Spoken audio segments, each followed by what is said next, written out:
அனைவருக்கும் இனிய காலை வணக்கம். காலை சக்கரம் நாளை நமதே நிகழ்வின் இன்றைய சிறப்பு நிகழ்வு துவங்கப்பட உள்ளது. ரோட்டரி மாவட்டம் 2981 மாவட்ட ஆளுநர் ரோட்டேரியன் எஸ் பாஸ்கரன் அவர்களின் சீரிய தலைமையில் சிறப்பாக நடைபெற்று வரும் காலை சக்கரம் நிகழ்வை இன்று நமக்கு இணைந்து வழங்கி சிறப்பிக்க உள்ளார்கள் ரோட்டரி கிளப் ஆஃப் திருவையாறு சங்கத்தினர். ரோட்டரி கிளப் ஆஃப் திருவையாறு சங்கத்தின் உதவி ஆளுநர் ரோட்டேரியன் பழனியப்பன் அவர்களுக்கும், ரோட்டரி கிளப் ஆஃப் திருவையாறு சங்கத்தின் தலைவர் ரோட்டேரியன் செந்தில்குமார் அவர்களுக்கும், செயலாளர் ரொட்டேரியன் மகேஸ்வரன் அவர்களுக்கும், பொருளாளர் ரொட்டேரியன் தினேஷ்குமார் அவர்களுக்கும் இன்றைய நிகழ்வில் கலந்து கொண்டு நமக்கு ரோட்டரி பிரேயர் மற்றும் வரவேற்புரை நிகழ்த்த இருக்கும் சங்கத்தின் முன்னாள் செயலாளர் ஈதர்பூவர் அவர்களுக்கும் மற்றும் அவர்களது சங்க உறுப்பினர்கள் அனைவருக்கும் இந்த காலை வேளையிலே வாழ்த்துக்களையும் வரவேற்புகளையும் தெரிவித்துக் கொண்டு நிகழ்ச்சியின் முதல் நிகழ்வாக ரோட்டரி வணக்கம் மற்றும் வரவேற்புரை நிகழ்த்த ரோட்டரி கிளப் ஆஃப் திருவையாறு சங்கத்தின் முன்னாள் செயலாளர் ரொட்டேரியன் ஈதர்பூவர் அவர்களை அன்புடன் கேட்டுக்கொள்கிறோம். சார் அன்மியூட் பண்ணீங்க சார், மியூட்ல இருக்கு.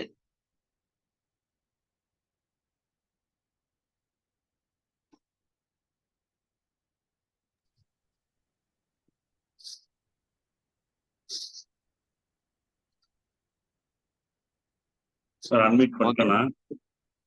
பண்ணிட்டீங்க. ஓகே, வீடியோல முடிஞ்சா வாங்க.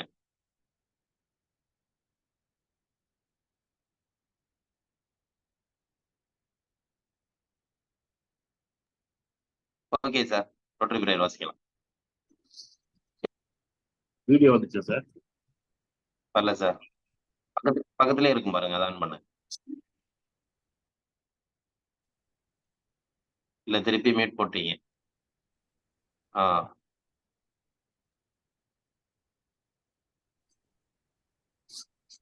வீடியோ அதுக்கு பக்கத்துல இருக்கும் சார்.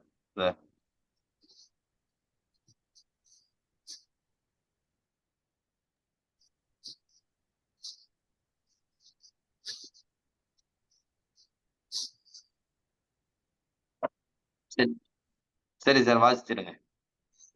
சரிங்க சார்.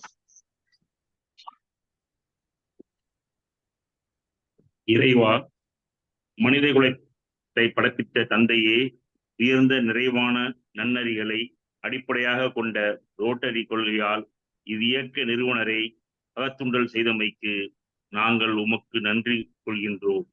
உண்மையான ரோட்டரி மெய்பொருளை ஆழமாக ஈர்த்து கொள்ளவும், அனைத்து மக்களிடையே நம்பிக்கையையும் அமைதியையும் நிலைநாட்டி ஓய்வின்றி உழைக்கவும், நிறம், சமயம், தேசம் என்ற தடைகளை பாகுபாடுகளையும் நீக்கவும், பொருளாதார சமய தடைகளை களையவும், மேலும் மானுடத்தின் புனிதத்தையும் தொழிலின் மேன்மையையும் முழுமையாக புரிந்து கொள்வதன் மூலம் எல்லா மனிதர்களும், எல்லா குடும்பங்களும், எல்லா நாடுகளும் நட்புறவுடனும் தோழமையுடனும் வாழ்த்திட உன் புனிதமான திருவடிகளை சுற்றி ஒன்று கூடி மெய்யான படைப்பாளி நீயே என்று புகழ்ந்திட எங்கள் ஒரே உண்மையான ஆதியந்தம் இல்லாத எல்லோரும் விரும்புகின்ற தந்தையே, இங்கே கூடியுள்ள ரொட்டேரியன்களாகிய நாங்கள் எங்களுக்கு உதவி செய்யும்படி உம்மை இறைஞ்சுகின்றோம்.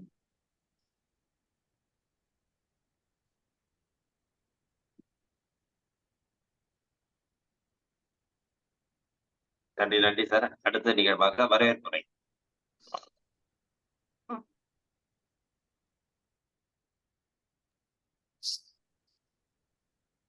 சார். ஆமா சார்.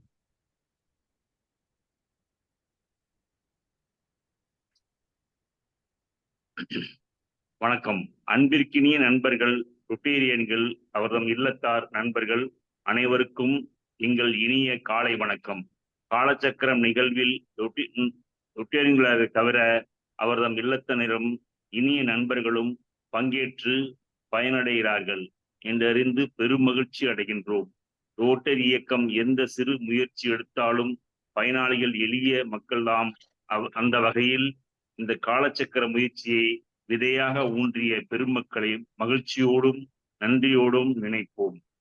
இதற்கு காரணமான பெருமக்கள் அனைவருக்கும் பாராட்டும் நன்றியும் தெரிவிக்கலாம். மாவட்ட ஆளுநர் ரொட்டேரியன் எஸ் பாஸ்கரன் அவர்களுக்கும் உளமார்ந்த நன்றியையும் வணக்கத்தையும் தெரிவித்துக் கொள்கின்றோம். காலச்சக்கர மாவட்ட குழு தலைவர் ரொட்டேரியன் ஆர் குணம்பாலன் அவர்களுக்கும் இனிய வாழ்த்தும் வணக்கமும் தெரிவித்துக் கொள்கின்றோம். துணைக்குழு பொறுப்பாளர்கள் ஒவ்வொருவரையும் திருவையாறு ரோட்டரி சங்கம் சார்பில் பாராட்டி மகிழ்கின்றோம். உடம்பை வளர்த்தேன் உயிர் வளர்த்தேனே என்பர் திருமூலர். தொண்டு பணிகளில் ஈடுபடும் நம்மை போன்ற ரொட்டேரியன்களுக்கு உடல் வலிமையும் உள்ளத்தின் ஆற்றலையும் மிக அவசியம். அந்த வகையில் நமக்கு இன்று உதவிட முன்வந்துள்ள உதயம் சிறப்பு நிகழ்வின் பயிற்சியாளர் ஆட்டம்ஸ் உதயம் அவர்களையும் தினப்பயிற்சியாளர் ஆசான் கண்ணப்பன் அவர்களையும் காலச்சக்கர குழு சார்பிலும் திருவையாறு ரோட்டரி சங்கம் சார்பிலும் உளமாற வாழ்த்தி வருக வருக என வரவேற்று மகிழ்கின்றோம். நாளும் நலம் பெறுவோம், பயன் விளைவிப்போம். நன்றி, வணக்கம். நன்றி சார்.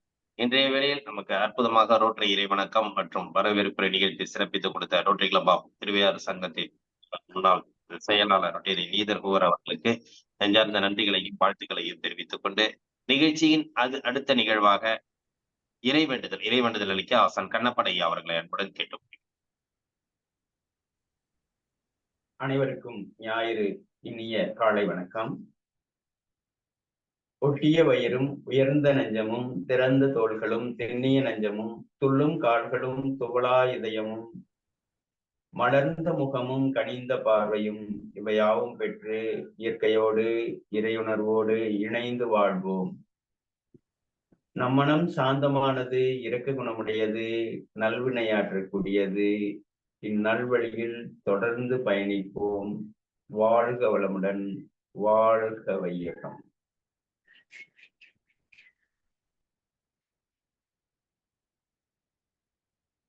நன்றிங்கய்யா. நிகழ்ச்சியின் அடுத்த நிகழ்வாக தொடர் ஆசன பயிற்சிகள் மற்றும் மூச்சு பயிற்சி, தியான பயிற்சி. ஆசன பயிற்சிகளில் பல்வேறு ஆசனங்கள் உள்ளது. அதில் குறிப்பாக இந்த இடுப்பு பகுதி இருக்கு இல்லைங்களா, இந்த இடுப்பு பகுதியை இயக்குவது ரொம்ப ரொம்ப முக்கியமானது. எந்த ஒரு தொந்தரவும் உருவாகுது அப்படின்னாலும் சரி, அல்லது எந்த ஒரு தொந்தரவும் அங்க சேமிக்கப்படுது அப்படின்னா அந்த அடிவயிறு தான். அதனால அந்த அடிவயிற்று பகுதியை இயக்குவதற்கான பயிற்சியாக சில பயிற்சிகள் உள்ளது. மேலும் பார்த்தீங்க அப்படின்னா, நம்ம முன்புறம் அதிகமா கவனிக்கிறோம்.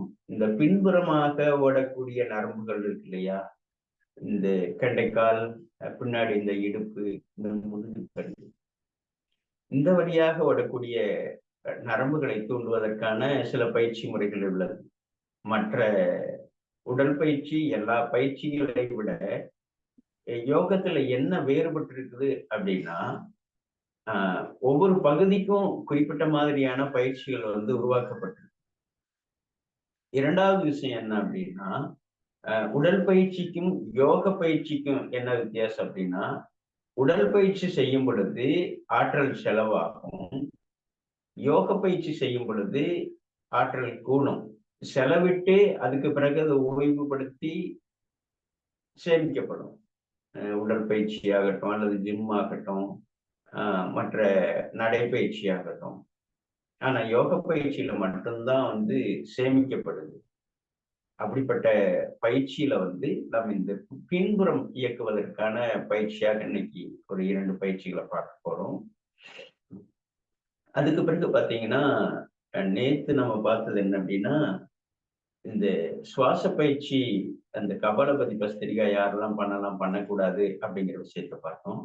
இன்னைக்கு உணவுனா என்ன, மருந்துனா என்ன அப்படிங்கிற விஷயத்த நம்ம சிந்திக்க போறோம். ஆக இன்று அந்த பின்புறம் இயக்கக்கூடிய பயிற்சியை நாம பார்க்க போறோம். அதுல இந்த ஜான்சிராசனா அப்படின்னு சொல்லக்கூடியது மிக முக்கியமானது. பாருங்க, கால் நீட்டிருக்கேன், நீட்டிய பிறகு இந்த கால் மடிச்சிருக்கோம், மடிச்ச பிறகு கைகள் முன்னாடி வச்சிருக்கோம். மெல்ல மூச்சு இழுத்து மிக முக்கியமானது என்னன்னா, இந்த கால் இருக்கு இல்லைங்களா, இந்த கால் வந்து உள்நோக்கி இருக்கணும். இந்த பாதம் உள்நோக்கி இருக்கணும். இல்லைன்னா பிடிக்க முடியாது. பாருங்க, இது இப்படி இருக்கணும். இப்படி வச்சுட்டு நல்ல மூச்சுள் இழுத்து அப்படியே மூச்சு விட்டுக்கிட்டே கீழே கொண்டு வரும். அப்படியே பிடிச்சிட்டு ஒரு 10 வினாடிகள் உள்ளோம். 1, 2, 3, 4, 5, 6, 7, 8, 9, 10. அப்படியே மூச்சு விட்டுக்கிட்டே கீழே கொண்டு வரலாங்க. அடுத்த கால் மாத்திக்கிறோம். அப்படியே மெல்ல மேல வரலாங்க.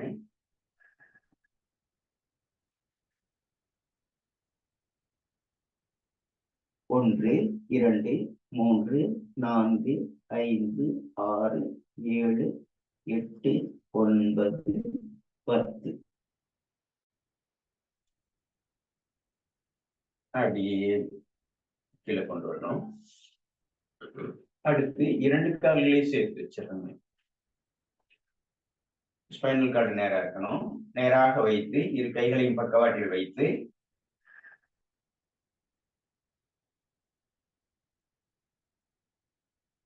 இரு கால் கட்டைகளையும் பிடித்து இரு கால் முட்டிக்கு நடுவில் 1, 2, 3, 4, 5, 6, 7, 8, 9, 10.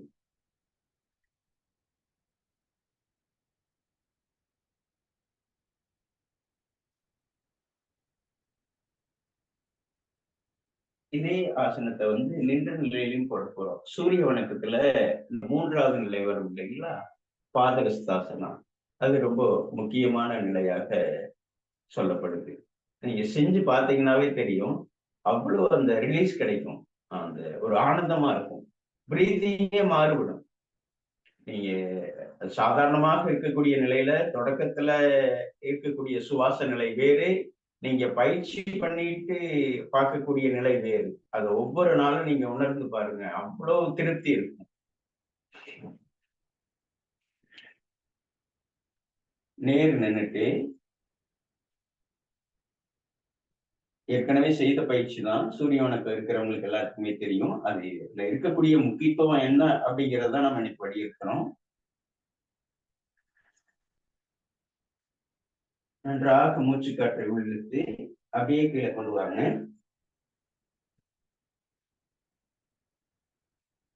அப்படியே 10 வினாடிகள் உள்ளோம்.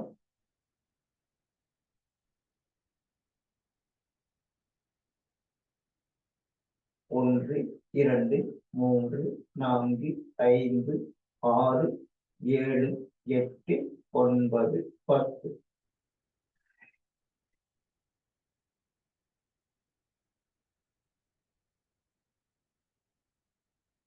எப்பவுமே முன்னும் பின்னும் வளைஞ்சோம் அப்படின்னோம்னா பக்கவாட்டிலையும் நம்ம பயிற்சி பண்ணிக்கிறது அவசியமானது. கால் கொஞ்சம் இடைவெளி விட்டுருங்க. இடைவெளி விட்டுட்டு கோணாசனம் 1, 2, 3, 4, 5, 6, 7, 8, 9, 10. 1, 2, 3, 4, 5, 6, 7, 8, 9, 10.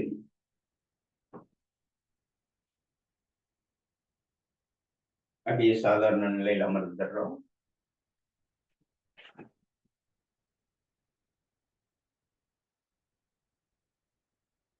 உடலை நேராக வைத்து இரு கைகளையும் முன்புறமாக வைத்து மெல்ல கைகள் விரியும் பொழுது காற்று உள்ளே செல்லட்டும். மிக முக்கியமான எளிமையான உயர்வான பயிற்சி. கைகள் விரிகிறது, காற்று உள்ளே செல்கிறது. அந்த காற்று வெளியேறுகிறது, கைகள் இணைகிறது.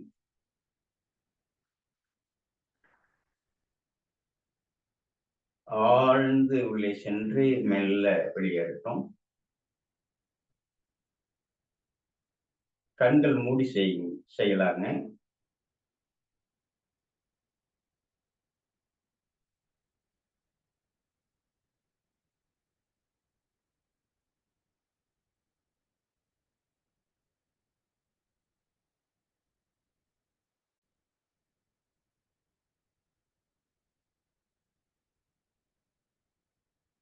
ஓய்வு.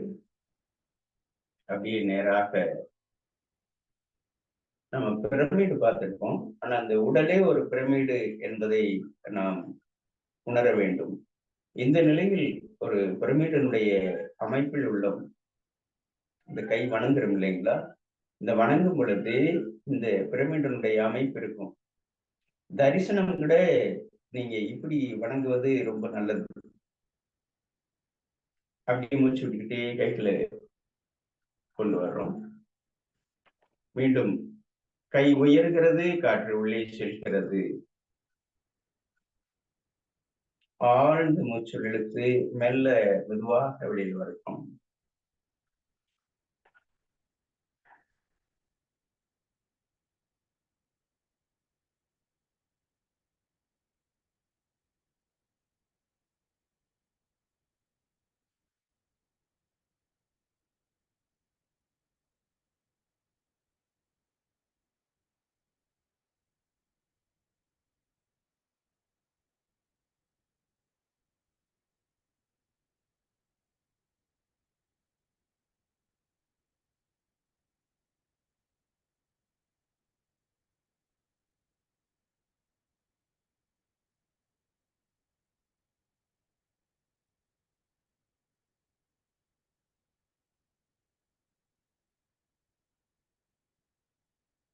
வாழ்க வளங்கள்.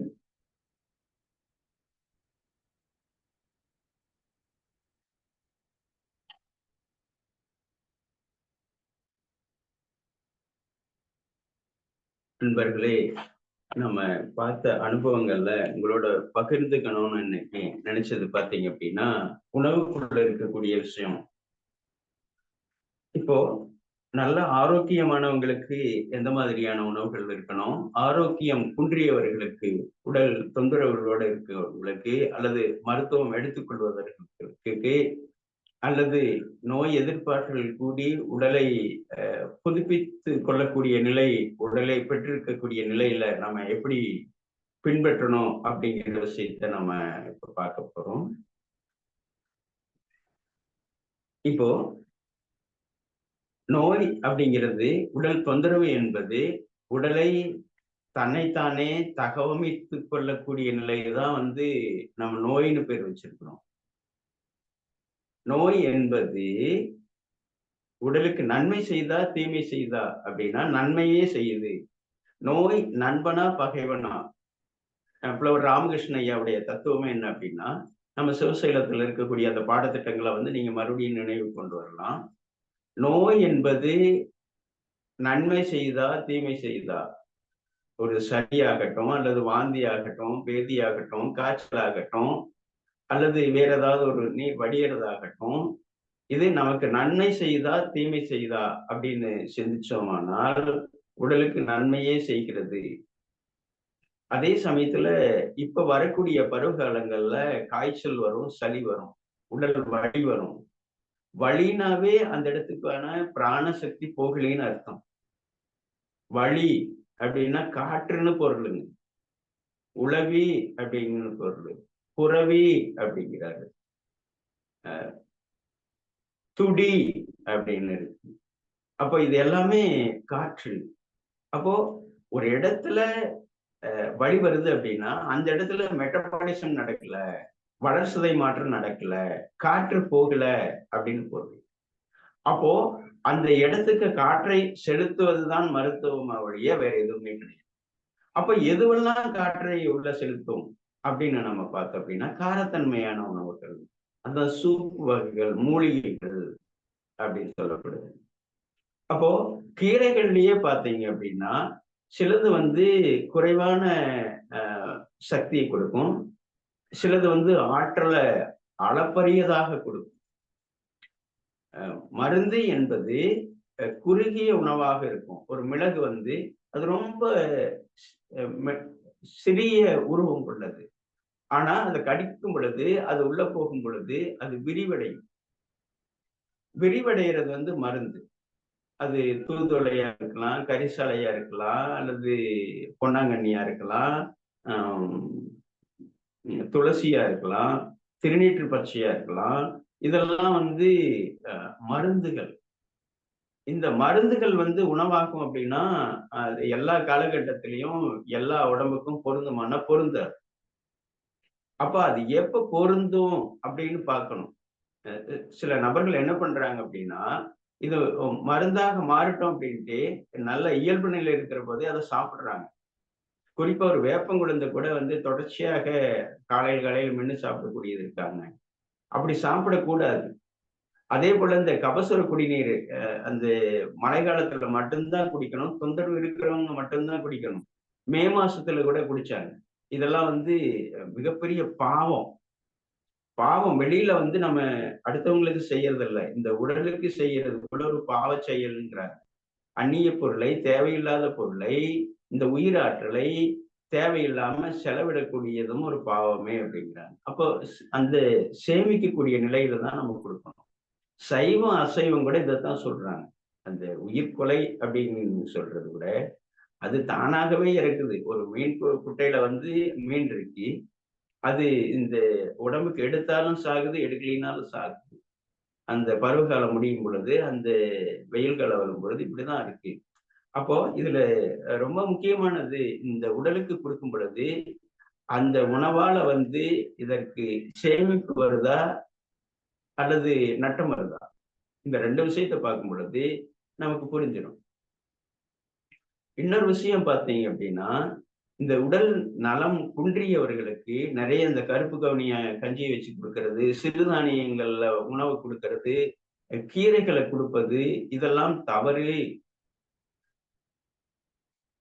அவங்க வெயில்ல வேலை செய்யும் பொழுது, நல்ல உடல் உழைப்பு இருக்கும் பொழுது, அந்த எரிசக்தி இருக்கும் பொழுது தான் நல்ல சக்தி உடையதாக குடுக்கணும். உடல் குன்றிய நிலையில் இருக்கும் பொழுது, நீங்க அந்த மாதிரி குடுக்கும் பொழுது, கண்டிப்பாக ஜீரண சக்தி இல்லாம போயிரும். ஜீரணிக்காது. அப்போ உடல் குன்றிய நிலையில இருக்கிறவங்களுக்கு, குறைவாக இருக்குபவர்களுக்கு எளிமையாக ஜீரணிக்கக்கூடிய உணவை குடுத்து குடுத்து தான் டெவலப் பண்ணணும். ஒரு தேன் தண்ணீரு, சூப் வகைகள், காய்கறிகள் அல்லது அரிசி கஞ்சி, இந்த மாதிரியான கொஞ்சம் கொஞ்சமாக எது அந்த உடலுக்கு பொருந்தி வருதோ, அதை கொடுக்கும் பொழுதுதான் அந்த உடம்பு டெவலப் ஆகும். நீங்க நல்லா சத்தானது குடுத்தீங்க அப்படின்னா, அப்படியே டவுன் ஆயிடும். மரணம் கூட சம்பவிக்கிறதும் இதனாலதே தான். ஒரு இன்னொரு 5 வருடம், 10 வருடம் இருக்கிறவங்களுக்கு கூட அப்படியே கீழ்நிலைக்கு போறது. இன்னொன்னு மருந்து என்ற பெயரால் எதிர்ச்செயல் செய்வது. இப்ப காய்ச்சலை வந்து உடனே அடக்குவது, சளியை அடக்குவது, வலியை அடக்குவது, இந்த நீர் வடியுதுன்னா அந்த நீரை அடக்குவது. தேவையில்லாத ஒண்ணு வெளியேறுதுன்னா அந்த உடம்புக்கு ஒரு ஒரு ஞானம் இருக்குது. உடம்பு மாதிரி ஒரு ஞானம் பெற்றது உலகத்துல எந்த இயந்திரமே கிடையாது. அப்படிப்பட்ட ஒரு நிலையை கொடுத்திருக்கு. அப்போ இதைய வந்து வெளியேற்றுறதுக்கான வேலைகளை பண்ணிக்கிட்டே இருக்கணும். அது இயற்கையே பண்ணும். அந்த இறையாற்றலே பண்ணும். நம்மை உருவாக்கியதுக்கு தெரியும் நம்மை நலப்படுத்துவதற்கு. எது தோற்றுவித்ததோ அதுதான் வந்து அழிக்கும். எது கொடுத்ததோ அதுதான் எடுக்கும். இந்த தத்துவத்தை நம்ம உள்வாங்கிக்கணும். அதனால இந்த மருந்து என்ற விஷயங்கள்ல வந்து நீங்க மிக முக்கியமானதாக இதையெல்லாம் நம்ம உள்வாங்கிக்கணும். மூலிகைகள் எப்படி பயன்படுத்துறது, கீரைகளை எப்படி பயன்படுத்துறது, அந்தந்த அருகாமையில் இருக்கக்கூடிய சித்த மருத்துவர்கள் அல்லது மரபு மருத்துவர்களோட நம்ம தொடர்பு வச்சுக்கிட்டே இருக்கணும். ஏன்னா எதுக்கும் நம்ம பிசினஸ்க்கு தொடர்பு வச்சிருக்கிறோம். இதுல எப்படி டெவலப் பண்றது, எவ்வளவு டெவலப் பண்றது. ஆனா ஒரு விலை மதிக்க முடியாத இந்த உடலை, உயிராற்றலை, மனதை எப்படி மேம்படுத்துவது அப்படிங்கிறதுக்கான ஆலோசனைகளை வந்து நம்ம பண்ணிக்கிட்டே இருக்கணும். அந்த விஷயங்கள்ல வந்து இந்த விஷயங்களை வந்து நம்ம குறிப்பிட வேண்டியது மிக மிக அவசியமானது. மேலும் மருத்துவ முறைகளில் நாம் பார்த்த அனுபவங்கள்ல உயிராற்றலோடு தொடர்புடைய மருத்துவத்துல ஹோமியோபதி மிக மிக மிக மிக மிக உயர்வானது. அடுத்தது பாத்தீங்கன்னா இந்த தொடு சிகிச்சையில் இருக்கக்கூடியது அக்குபஞ்சரும் வந்து உயிராற்றலோட தொடர்புடையது, மனதோட தொடர்புடையது. மேலும் பாத்தீங்கன்னா பிராணசக்தி, இந்த பிராணசக்தியை கொண்டு செய்யக்கூடியது. இப்போ உடல்நலம் குன்றியவங்களுக்கு நீங்க ஆசனம் பண்ணுங்க அல்லது மூச்சு பயிற்சி பண்ணுங்கன்னா எதுவுமே நடக்காது. அப்போ மருந்துங்கிற ஒரு விஷயத்தையும் வந்து நம்ம உள்ள கொடுக்க வேண்டியது இருக்கு. அப்படி இந்த 2 விஷயங்களையும் வந்து நம்ம பார்க்க வேண்டியது இருக்கு. பிராணசக்தி யோகா பயிற்சியில அந்த பிராணசக்தி ஒண்ணு இருக்கு. அந்த சக்கராசை இயக்கிறது அல்லது மூச்சு பயிற்சி பண்ணுவது இப்படி எடுத்துக்கிறது. இன்னொன்னு பார்த்தீங்கன்னா, தொடு சிகிச்சையில அந்த சக்தி ஓட்ட பாதையில தூண்டுவது. அதுக்கு இணையானதுதான் இந்த ஹோமியோபதி.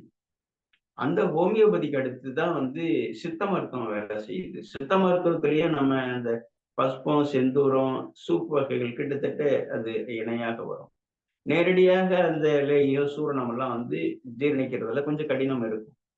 இந்த விஷயங்களை உள்வாங்கி எந்தெந்த தொந்தரவுகளுக்கு எந்தெந்த காலகட்டங்களில் எந்தெந்த மருத்துவ முறைகளை பின்பற்றணும் அப்படிங்கிற விஷயம் நமக்கு தேவைப்படுது.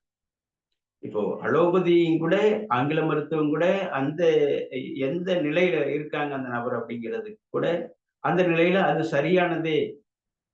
சித்த மருத்துவம் சரியானதே, ஹோமியோபதியும் சரியானதே. ஆனா உள்ளிருந்து கிளம்பி வரங்களுக்கெல்லாம் பாரம்பரியமாக மரபு மருத்துவர்களை பின்பற்றணும். வெளியிலிருந்து ஒரு தாக்குதல் வருது அப்படின்னா, உடனடியாக ஒரு தாக்குதல் வருதுன்னா அது அலோபதியை நம்ம பின்பற்றணும். இப்படியான 2 விஷயங்களாக அதுல பிரிக்கப்படணும். இப்படியான பிரிக்கப்படும் பொழுது அந்த உயிராற்றலுக்கும் உடலுக்கும் சேதம் இல்லாமல் நம்ம எடுத்துக்கலாம். பொருளாதார செலவையும் மீட்டு கொண்டு வந்துடலாம். மற்ற அந்த நண்பர்கள், குடும்பத்தார்களுக்கான அந்த மன உளைச்சலையும் தவிர்த்துக்க முடியும். அப்படிங்கிற விஷயங்களை வந்து நம்ம உள்வாங்கிக்கணும். அது படிக்கணும் கொஞ்சம் கொஞ்சம். நம்ம எல்லாத்துக்கும் சொல்லிக் கொடுக்குறோம் அப்படிங்கிறத விட இது சார்ந்த நூல்கள், இது சார்ந்த ஊடகங்கள் இருக்குது. அதையும் வந்து நீங்க உள்வாங்கிக்கணும் அப்படிங்கிறதையும் வந்து நேரத்துல தெரிவிச்சுக்கணும். அப்படிப்பட்ட நிகழ்வாக நம்ம ஏற்கனவே வந்து நம்ம தோட்டத்துல வந்து ஒரு குறுகிய ஒரு 10-20 நபர்கள் தங்கி சிகிச்சையை பண்றது, முகாம் நடத்துவது இப்படியான கடந்த காலங்கள்ல நம்ம நடத்திக்கிட்டு இருந்தோம்.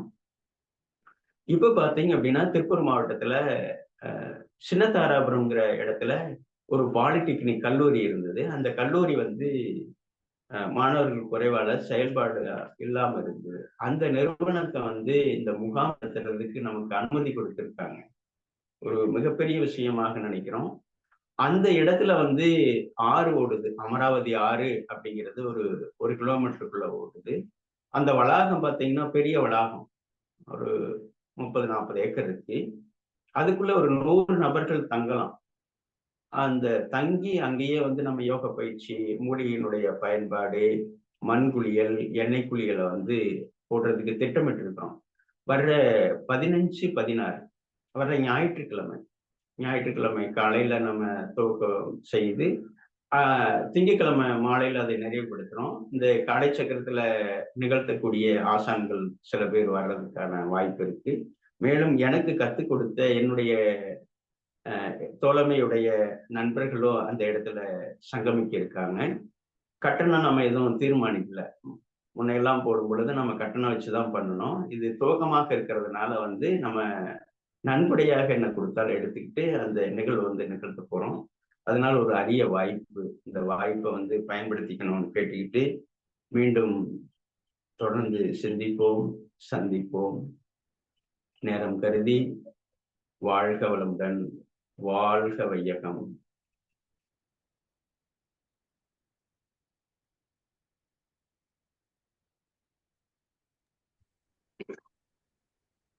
நன்றிங்க ஐயா.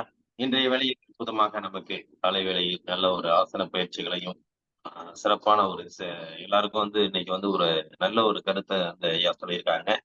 ஏன்னா வந்து இன்னைக்கு வாழ்க்கை முறையில வந்து பல்வேறு விஷயங்கள் அந்த காலத்துல வந்து எதுவும் தெரியாம இருந்துச்சு. ஆனா வாழ்க்கை முறை நல்லா இருந்துச்சு. இன்னைக்கு வந்து விஞ்ஞான உலகில வந்து எல்லாமே தெரிய ஆரம்பிச்சுட்டு. ஆனா வாழ்க்கை முறைகள் வந்து சரியான பாதையில் செல்லல அப்படிங்கிறத வந்து சிறப்பா சொன்னாங்க. ஏன்னா வைத்திய முறைகள்னு ஒண்ணு இருக்குங்கொள்ள அது எப்படி நம்ம எடுத்துக்கணும், அதுக்கான முறைகள் என்ன, ஒழுங்கரைத்து நம்ம வந்து செய்ய வேண்டும்.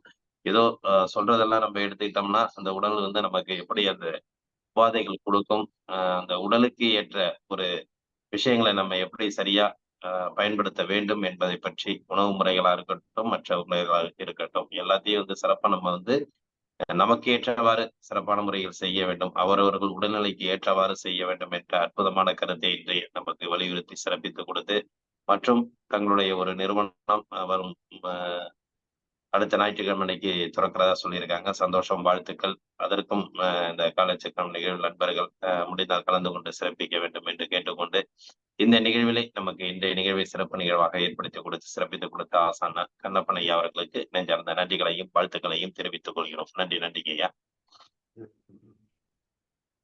நிகழ்ச்சியின் அடுத்த நிகழ்வாக ஹீலர் பாஸ்கர் ஐயாவின் தினம் ஒரு சிந்தனை ஆடியோ மூலம் பெற்றேன்.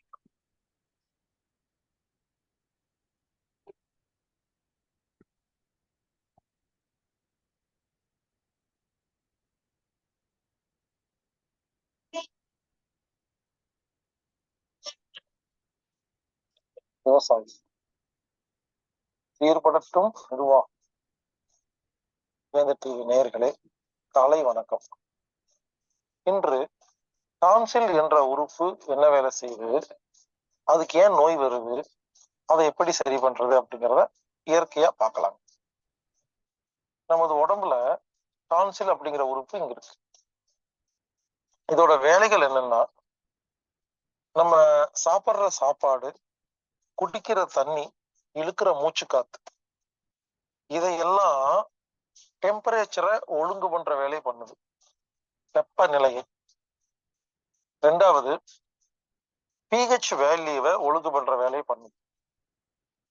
மூணாவது, அதில் உள்ள கிருமிகளை, அதாவது நோய் கிருமிகளை, உடம்புக்கு பாதகமாக இருக்கும் கிருமிகளை கொலை செய்கிறது.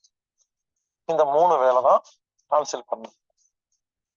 ஸோ இப்போ டான்சில் என்ன ப்ராப்ளம் வருதுன்னு கேட்டீங்கன்னா, யாரெல்லாம் கூலிங்கா தண்ணி குடிக்கிறாங்களோ, இப்பெல்லாம் பாருங்க, குழந்தைகள்லாம் பாருங்க, எல்லா குழந்தைங்க பெரியவங்க எப்ப பார்த்தாலும் ஃப்ரிட்ஜ் வாட்டர், கூலிங் வாட்டர், தண்ணி கூலா இல்லையா, ஆனா குடிக்க மாட்டேன், நல்லா இருக்க மாட்டேன். குழுன்னு ஐஸ் கட்டி போட்ட தண்ணிய, ஃப்ரிட்ஜில் வச்ச தண்ணிய கூலா எடுத்து குடிச்சிட்டு இருந்தா என்ன ஆகும்? நம்ம ரத்தத்தின் பிஹெச், நம்ம உடம்புடைய வெப்பநிலை 37 டிகிரிங்க. நமது உடம்பின் வெப்பநிலை 37 டிகிரி. உடம்பு மெயின்டைன் பண்ணிட்டு இருக்கு. நாம என்ன பண்றோம்? அந்த கூலிங்கான தண்ணி எடுத்து குடிக்கிறோம். உடம்பு கஷ்டப்பட்டு 37 டிகிரி மெயின்டைன் பண்ணிட்டு இருக்கும் பொழுது குழு தண்ணி ஊத்துனா என்ன ஆகும்? டெம்பரேச்சர் கம்மியாயிரும். அது நமக்கு உடம்பு கெடுதல். இந்த டான்சில் என்ன பண்ணும் தெரியுமா? நம்ம குழுன்னு தண்ணி குடிச்சா இந்த தொண்டை வலி இறங்குது இல்லையா, அந்த குழு தண்ணிய, ஐயோ குழுன்னு தண்ணி போகுதே, இது உடம்புக்கு ஆபத்துன்னு அதை சூடு பண்ற வேலையை பண்ணுங்க. நிறைய சூடு பண்ணி அது தாங்க முடியாம அதுக்கு நோய் வந்துருதுங்க. அதாங்க டான்சில் வடிக்குது, வீங்குது. இது ஒரு பக்கம். இன்னும் சில பேர் சூடா எப்ப பார்த்தாலும் சுடு தண்ணி குடிப்பாங்க. சுடு தண்ணி, டீ, காஃபின்னு சில பேர் ரொம்ப சூடு. இங்க இவ்வளவு சூடா எப்படிங்க குடிக்கிறீங்க நம்மள அப்படின்னு சொல்லி பெருமையெல்லாம் இல்ல. அப்போ ஓவர் சூடா குடிச்சு என்ன ஆகுது? அந்த டான்சில் பாவம் சூடு போய் பட்டு அதை குளிச்சு பண்ணி அதுக்கு நோய் வந்துடும். எனவே டான்சிலை காப்பாற்ற வேண்டும் என்றால், டான்சில் நன்றாக இருக்க வேண்டும் என்றால், அல்லது டான்சிலில் ஏற்கனவே வியாதி இருக்கிறவங்களுக்கு குணமாக வேண்டும் என்றால், இனிமேல் குழுன்னு தண்ணி குடிக்க கூடாது, சூடாகவும் குடிக்கக்கூடாது, மீடியமா குடிக்கணும். சவுதி அரேபியா, குவைத், கத்தார்ல வாழ்றீங்க, ராஜஸ்தான்ல வாழ்றீங்க, வெயில் தாங்க முடியல, அங்க குழுகுழு தண்ணி குடிங்க. இங்க எது குடிக்கணும்? எது குடிக்கிறோம்னு தெரியலங்க. நம்மளாம் நிறைய காரியம் பண்றோம், ஏன் பண்றோம், எதுக்கு பண்றோம்னு தெரியல, ஆனா பண்றோம். எல்லாரும் பண்றாங்க, நான் பண்றோம். சில பேரு எப்ப பார்த்தாலும் டீ குடிச்சிட்டே இருப்பாங்க, சுடுதண்ணி குடிச்சிட்டே இருப்பாங்க. பாருங்க, சிம்பிளா சொல்றாங்க, தண்ணிய சூடாவும் குடிக்காதீங்க, ரொம்ப சூடா குடிக்காதீங்க, ரொம்ப குளிர்ச்சியா குடிக்காதீங்க, மீடியமா குடிங்க. தைராய்டு நல்லா இருக்கும். ஒருவேளை கெட்டு போயிருந்தா சரியாயிடும். ரெண்டாவது, சாப்பாட்டில் உள்ள, தண்ணீரில் உள்ள, மூச்சுக்காத்தில் உள்ள கிருமிகளை கொலை செய்யுது அப்படின்னு சொல்லலாம். அப்ப என்ன பண்ணணும்? தண்ணி குடிக்கும் பொழுது மெதுவா குடிக்கணும். எவ்வளவு மெதுவா குடிக்கிறோமோ தண்ணீருக்கு கிருமி எல்லாம் கொலை பண்ணிடும். ஹெல்பர், கில்லர், சப்ரஸர், மெமரின்னு 4 விதமான வேலை செஞ்சு கொலை பண்ணுது, சும்மாலாம் இல்ல. தண்ணி எவ்வளவு மெதுவா குடிக்கிறோமோ கிருமிகளை ஈஸியா கொலை பண்ணலாம். தண்ணி எவ்வளவு வேகமா குடிக்கிறோமோ கொலை பண்றது கஷ்டம். அதனால இனிமேல் தண்ணி குடிக்கும் பொழுது மெதுவா குடிங்க, வாய் வச்சு குடிங்க, மெதுவா முழுங்குங்க. தைராய்டு நல்லா இருக்கும், டான்சில் நல்லா இருக்கும். 2 உறுப்பு இங்கதான் இருக்கு. தண்ணி வேகமா குடிச்சீங்கன்னா டான்சில் தைராய்டும் கெட்டு போயிடும்.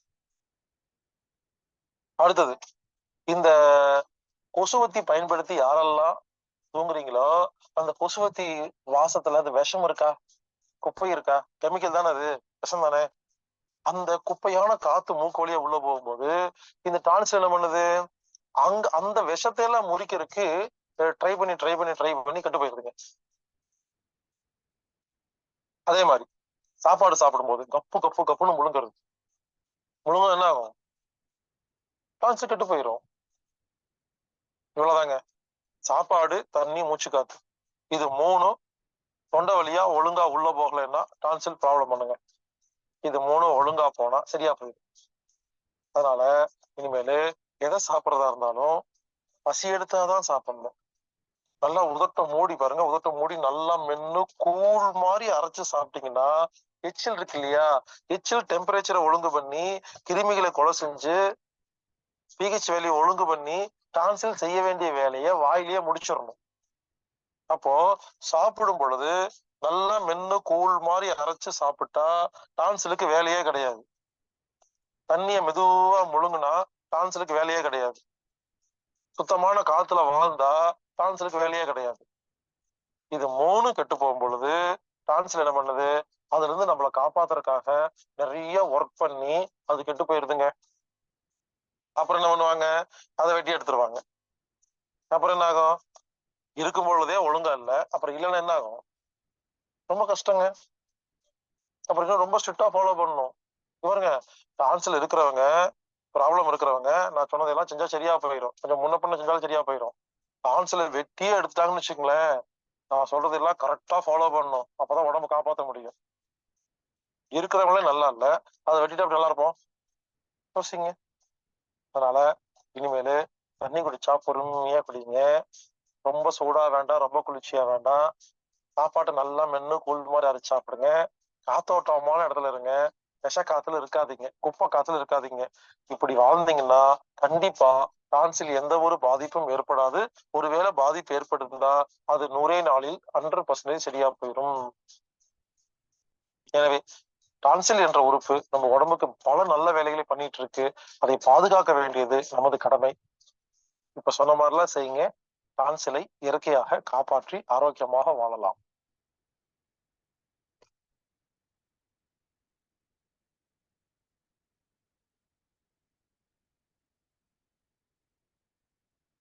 நன்றிங்க. இன்றைய வேளையில் அற்புதமாக நமக்கு நல்ல ஒரு சிந்தனைகளை அளித்து ஈழர் பாஸ்கர் ஐயா பொறுத்த வரைக்கும் இன்னைக்கு உடலுக்கு ஒரு விழிப்புணர்வு வந்திருக்கு. நம்மளோட இயற்கை முறையில் உணவு முறையில் விழிப்புணர்வு வந்திருக்குனாலே அது ஈழர் பாஸ்கர் ஐயா தான். அந்த அளவுக்கு நமக்கு ஒரு விழிப்புணர்வை இன்னைக்கு சிறப்பா ஏற்படுத்தி கொடுத்து சிறப்பித்துட்டு இருக்காங்க. அந்த வகையிலே இன்றைய காலை சக்கரம் நிகழ்வில் நமக்கு அற்புதமான சிந்தனைகள் அளித்து சிறப்பித்து கொடுத்த ஈழர் பாஸ்கர் ஐயா அவர்களுக்கு நெஞ்சார்ந்த நன்றிகளையும் வாழ்த்துக்களையும் தெரிவித்துக் நன்றிங்க ஐயா. நிகழ்ச்சியின் அடுத்த நிகழ்வாக ஒவ்வொரு வாரமும் திங்கட்கிழமை, அதாவது திங்கட்கிழமை எப்பொழுதும் ஒரு ஞாயிற்றுக்கிழமை வரைக்கும் நமக்கு சனிக்கிழமை வரைக்கும் நமக்கு ஒரு ஒர்க் அதிகமா இருக்கும். சனிக்கிழமை வரைக்கும் ஞாயிற்றுக்கிழமை நம்ம ஒரு சுறுசுறுப்பான நாளாக நம்ம மாற்றிக்கொள்வோம். அந்த வகையிலே இன்று பாத்தீங்கன்னாக்கா நமக்கு அந்த சுறுசுறுப்பை நமக்கு ஏற்படுத்தி இன்றைய முறையில் நமக்கு அற்புதமாக அறிவுதயம், அதாவது நம் உடலில் நாம் ஏற்படும் அனைத்து விதமான எண்ணங்களுக்கும் செயல்களுக்கும் எப்படி நம்ம அதை பாசிட்டிவ், அதாவது சிறப்பான ஒரு முடிவுகளை எடுத்து நம்ம வாழ்க்கை முறையை சிறப்பான வாழ்க்கையாக மாற்றிக்கொள்ள வேண்டும் என்பதை பற்றி நம்மளுடைய அறிவு உதயத்தை ஏற்படுத்தி கொடுக்க ஆட்டம்ஸ் உதயா அவர்களை அன்புடன் கேட்டுக்கொள்கிறோம்.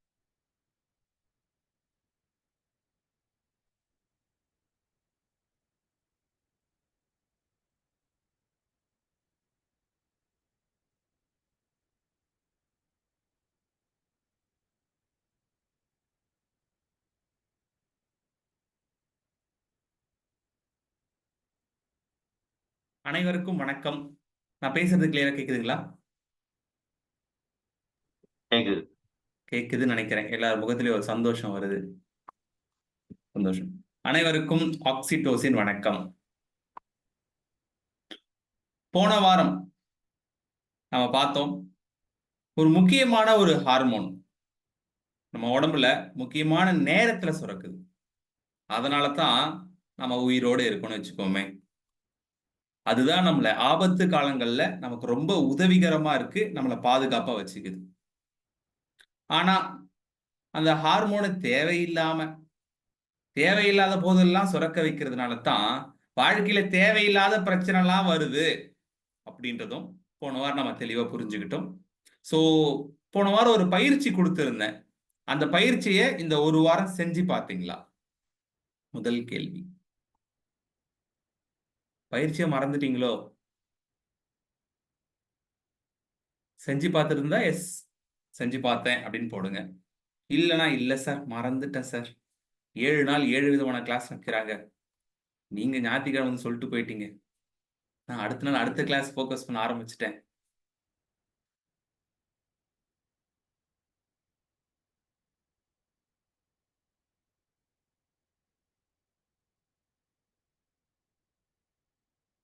S I did, it's effective, good. ஒருத்தங்க பண்ணியிருக்காங்க. அப்போ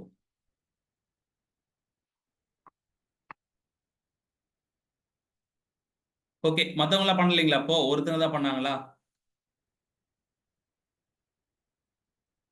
நீங்க ப்ராக்டிஸ் பண்ணலைங்களா? பண்ணல. அதாவது நல்லா புரிஞ்சுக்குங்க. மகாபாரதத்துல அர்ஜுனனுக்கு கிருஷ்ணர் சொல்லுவார், ஒரு நபர் தானாகவே ஞானத்தை பெறதுக்கு முன் வராம அந்த கடவுளே நினைச்சாலும் அவருக்கு ஞானத்தை கொடுக்க முடியாதுன்னு. அதாவது ஒரு நபர் தானாவே ஞானத்தை பெற முன் வராம அந்த கடவுளே நினைச்சாலும் அவருக்கு ஞானத்தை கொடுக்க முடியாது அப்படின்னு. இப்ப நம்ம பார்த்துக்கிட்டு இருக்கிற விஷயங்கள் எல்லாமே வெறும் அறிவு கிடையாது, இது எல்லாமே ஞானம். அறிவு, நாலேஜ் அப்படின்றது மற்றவங்களை பத்தி நாம புரிஞ்சுக்கிறது. நாலேஜ், இதான் நாலேஜ். விஸ்டம், ஞானம் அப்படின்றது நம்ம பத்தியும் நம்மளுக்குள்ள நடக்கக்கூடிய அற்புதமான விஷயங்களை பத்தி புரிஞ்சுக்கிறது. ஸோ இந்த கிளாஸ்ல நம்ம தெரிஞ்சுக்கிறதெல்லாம் வெறும் நாலேஜ் கிடையாது, எல்லாமே ஞானம். அடுத்த இன்னொரு விஷயம் என்னன்னா, அறிவுக்கும் ஞானத்துக்கும் என்ன வித்தியாசம்னா, ஒரு விஷயம் எப்படி நடக்குது, ஏன் நடக்குது, எதனால நடக்குதுலாம் தெரிஞ்சுக்கிறது அறிவு, அதை செயல்படுத்துறதுக்கு பேர் தான் ஞானம். ஸோ நான் இந்த கிளாஸஸ் அப்படியே நான் எடுத்துட்டு போயிட்டு இருந்தா, நீங்க அப்படியே கேட்டுக்கிட்டே போயிட்டீங்க அப்படின்னு சொன்னா, இதனால உங்களுக்கும் யூஸ் கிடையாது, எனக்கும் எந்த யூஸும் கிடையாது. அதை பயிற்சியா பண்ணி அதனால உங்க வாழ்க்கை மாறினா மட்டும்தான் யூஸ். இல்லை அப்படின்னு சொன்னா, ஒரு புக்கை வாங்கி அதை படிச்சுட்டு, நல்லா புரிஞ்சுங்க, ஒரு புக்கு வாங்கி ஒரு முறை படிச்சுட்டு வீட்டுல வச்சிருவாங்க. அப்புறம் இன்னொரு புக்குன்னு நிறைய புத்தகங்கள் வாங்கி படிச்சுட்டு வீடு முழுக்க ஒரு லைப்ரரி புக்கா அடுக்கி வச்சிருப்பாங்க, ஒன்னத்தையும் ஃபாலோ பண்ண மாட்டாங்க. அதை விட ஒரு யூடியூப்லயோ இல்ல ஏதோ ஒரு இடத்துல நல்ல விஷயங்களை தெரிஞ்சுக்கிட்டு அதை ஃபாலோ பண்ணாங்கன்னா அவங்க லைஃப் தான் பெரிய அளவுல மாறும். ஸோ நமக்கு மாற்றம் வேணும் அப்படின்னு சொன்னா கண்டிப்பா பயிற்சியை ப்ராக்டிஸ் பண்ணணும். அப்படி ப்ராக்டிஸ் பண்ணல அப்படின்னு சொன்னா மாற்றம்லாம் வராது, ஏமாற்றம் தான் வரும் அப்படின்றது தெளிவா நாம புரிஞ்சுக்கணும். ஓகே, போன வாரம் நம்ம கார்டிசோல் அப்படின்ற ஒரு ஹார்மோன் பத்தி பார்த்தோம். அதாவது ஒவ்வொருத்தருக்குமே, அது யாரா வேணா இருக்கலாம், சின்ன வயசுல இருந்து பெரிய வயசு வரைக்கும், இல்ல ஏழை பணக்காரன், டீச்சர் கிட்ட படிக்கிற ஸ்டூடெண்ட்னு சொல்லிட்டு, யாருக்கெல்லாம் அறிவே இல்லை நீ எல்லாம் முட்டாள் அப்படின்னு சொல்றாங்களோ அவங்களுக்கும், பெரிய அறிவாளி நீங்க எல்லாம் பெரிய ஆளுங்க அப்படின்னு சொல்றவங்களுக்கும் எல்லாருமே ஈக்குவல் தான். எப்படின்னா, அவங்களுடைய மூளையில எல்லாருக்குமே 10,000 கோடி நியூரான்கள் தான் இருக்குது. அத யாரு சரியா பயன்படுத்துறாங்க, யாரு எதுக்கு பயன்படுத்துறாங்க, அதை பொறுத்து தான் அவங்க சாதாரண மனுஷனாகவோ அல்ல சாதனை செய்யக்கூடிய நபராகவோ மாறுறாங்க. இவ்வளவுதான் வித்தியாசம். அதை யாருக்கு பயன்படுத்த தெரியுதோ, யாருக்கு நல்ல விதத்துல யூஸ் பண்ண தெரியுதோ அவங்க தான் வாழ்க்கையில முன்னுக்கு வராங்க, பெரிய லெவலுக்கு வராங்க. ஆனா அந்த மாதிரி வர விடாம தடுக்கிறதே முக்கியமான ஹார்மோன் தான் கார்டிசோல். இந்த ஹார்மோன் சுரந்துச்சு அப்படின்னு சொன்னா பயிற்சி சொன்னது கூட மறந்து போயிடும். பயிற்சி சொன்னது மறந்து போயிடும். வேற யாராவது ஏதாவது சொன்னது மட்டும் ஞாபகம் இருக்கும். சோ அப்ப இந்த கார்டிசோல் ஹார்மோன் அப்படின்றத சுரந்தாலே நமக்கு தேவையில்லாத பிரச்சனைகள்லாம் வருதுன்னு பார்த்தோம். அப்போ இந்த வாரம் நாம இன்னொரு ஹார்மோன் பத்தி பார்க்க போறோம். அந்த ஹார்மோன் என்ன அப்படின்னு கேட்டா அதுதான் 2 நியூரான்களுக்கு இடையில கார்டிசோல் சுரந்தா வேலை செய்யாது, இன்னொரு ஹார்மோன் சுரந்தாதான் இங்கிருந்து இங்க இன்ஃபர்மேஷன் போகும் அப்படின்னு சொல்லியிருந்தோம். அடுத்ததா உடம்புல ஒருத்தருக்கு கையில அடிபட்டிருக்கு, நோய் வந்திருக்கு அப்படின்னு சொன்னா அதை குணப்படுத்தணும், சரி செய்யணும் அப்படின்னு சொன்னா மூளையிலிருந்து இன்ஃபர்மேஷன் இங்க பார்வா இந்த கையில அடிபட்டிருக்கு போயிட்டு சரி பண்ணு அப்படின்னு இன்ஃபர்மேஷன் போனோம். அப்பதான் கையில் அடிபட்டிருந்தா சரியாகும். அடுத்ததா உங்களுக்கு பிபி, சுகரு, கேன்சர், எந்த நோயா இருந்தாலும் சரிங்க, எந்த நோயா இருந்தாலும் சரி, உடம்பு தன்னைத்தானே புதுப்பிச்சுக்கிட்டே இருக்கு. ஒவ்வொரு நாளும் பல செல்கள், பல ஆயிரம் கோடி செல்கள் புதுசா உருவாகிக்கிட்டே இருக்கு. இதெல்லாம் சரியா நடக்கணும், நீங்க ஆரோக்கியமா இருக்கணும் அப்படின்னு சொன்னா மூளையிலிருந்து தகவல் கரெக்டா போனாதான் நடக்கும். அது போகணும்னா கார்டிசோல் ஹார்மோன் அதிகமா சுரக்க கூடாது. அது சுரந்தா தேவையில்லாத உடம்புல பிரச்சனைகள் வரும், எந்த நோய் இருந்தாலும் சீக்கிரம் குணமாகாது அப்படின்றத தெளிவா புரிஞ்சுக்கணும். அப்போ எந்த ஹார்மோன் சுரந்தா இது கரெக்டா போகும் அப்படின்னு கேட்டா அதுக்கு பேரு தான் டோப்பமின். இந்த ஹார்மோன் பேரு டோப்பமின். டோப்பமின் அப்படின்ற ஒரு ஹார்மோன் சுரந்தால் 2 நியூரான்களுக்கு இடையில தகவல் சரியா பரிமாறும். 2 நியூரான்களுக்கு இடையில தகவல் சரியா பரிமாறும். உடம்புல ஏதாவது நோய் இருக்கு அப்படின்னு சொன்னா அந்த நோயை குணப்படுத்துற வேலை சரியா நடக்கும். வயசு ஆக ஆக ஆக ஆக உடம்புல நிறைய நோய்கள் அப்படின்றது வர ஆரம்பிக்கும். ஏன்னா பல வருஷமா அவங்க கார்டிசோல்லே இருக்கு. என்ன ஆகும்னா ஒரு கட்டத்துல அதனுடைய அளவு அதிகமாகத்தான் அது தான் நோயாவே மாறுது.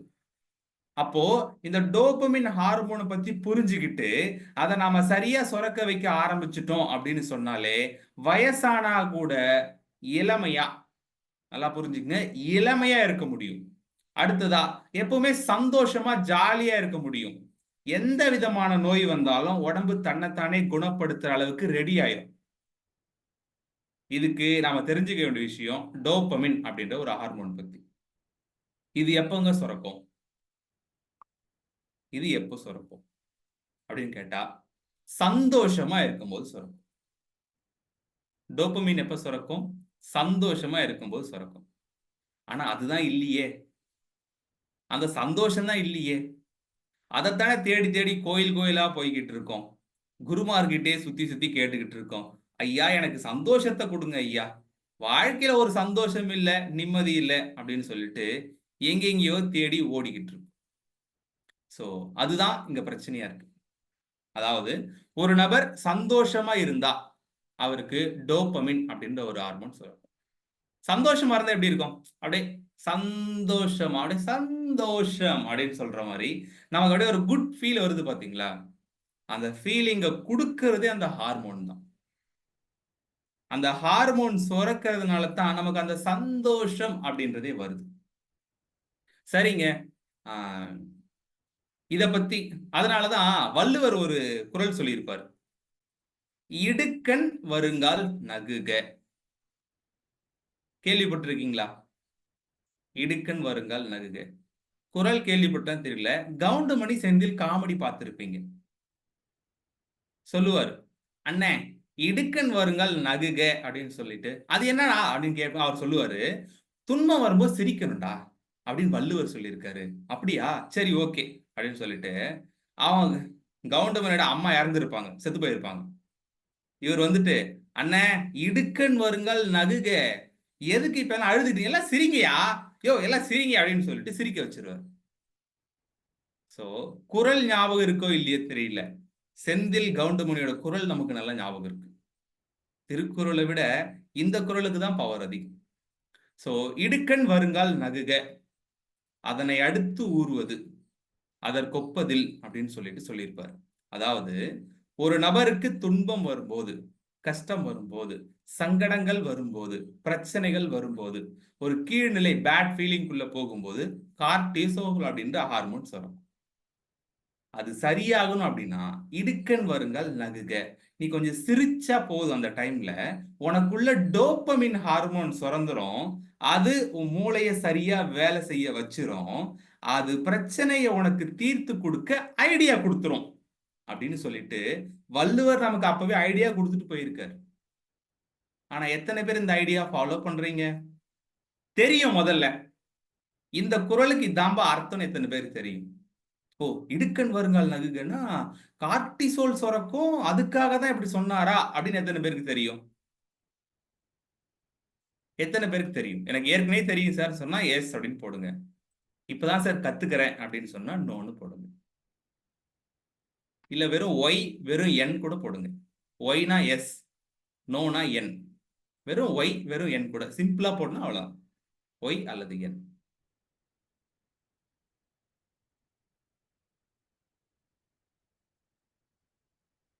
நோ நோ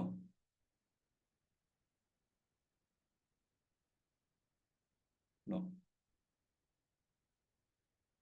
பரவாயில்ல, அட்லீஸ்ட் எல்லாரும் ஆன்சர் பண்றீங்களா? அது வரைக்கும் ரொம்ப சந்தோஷம்.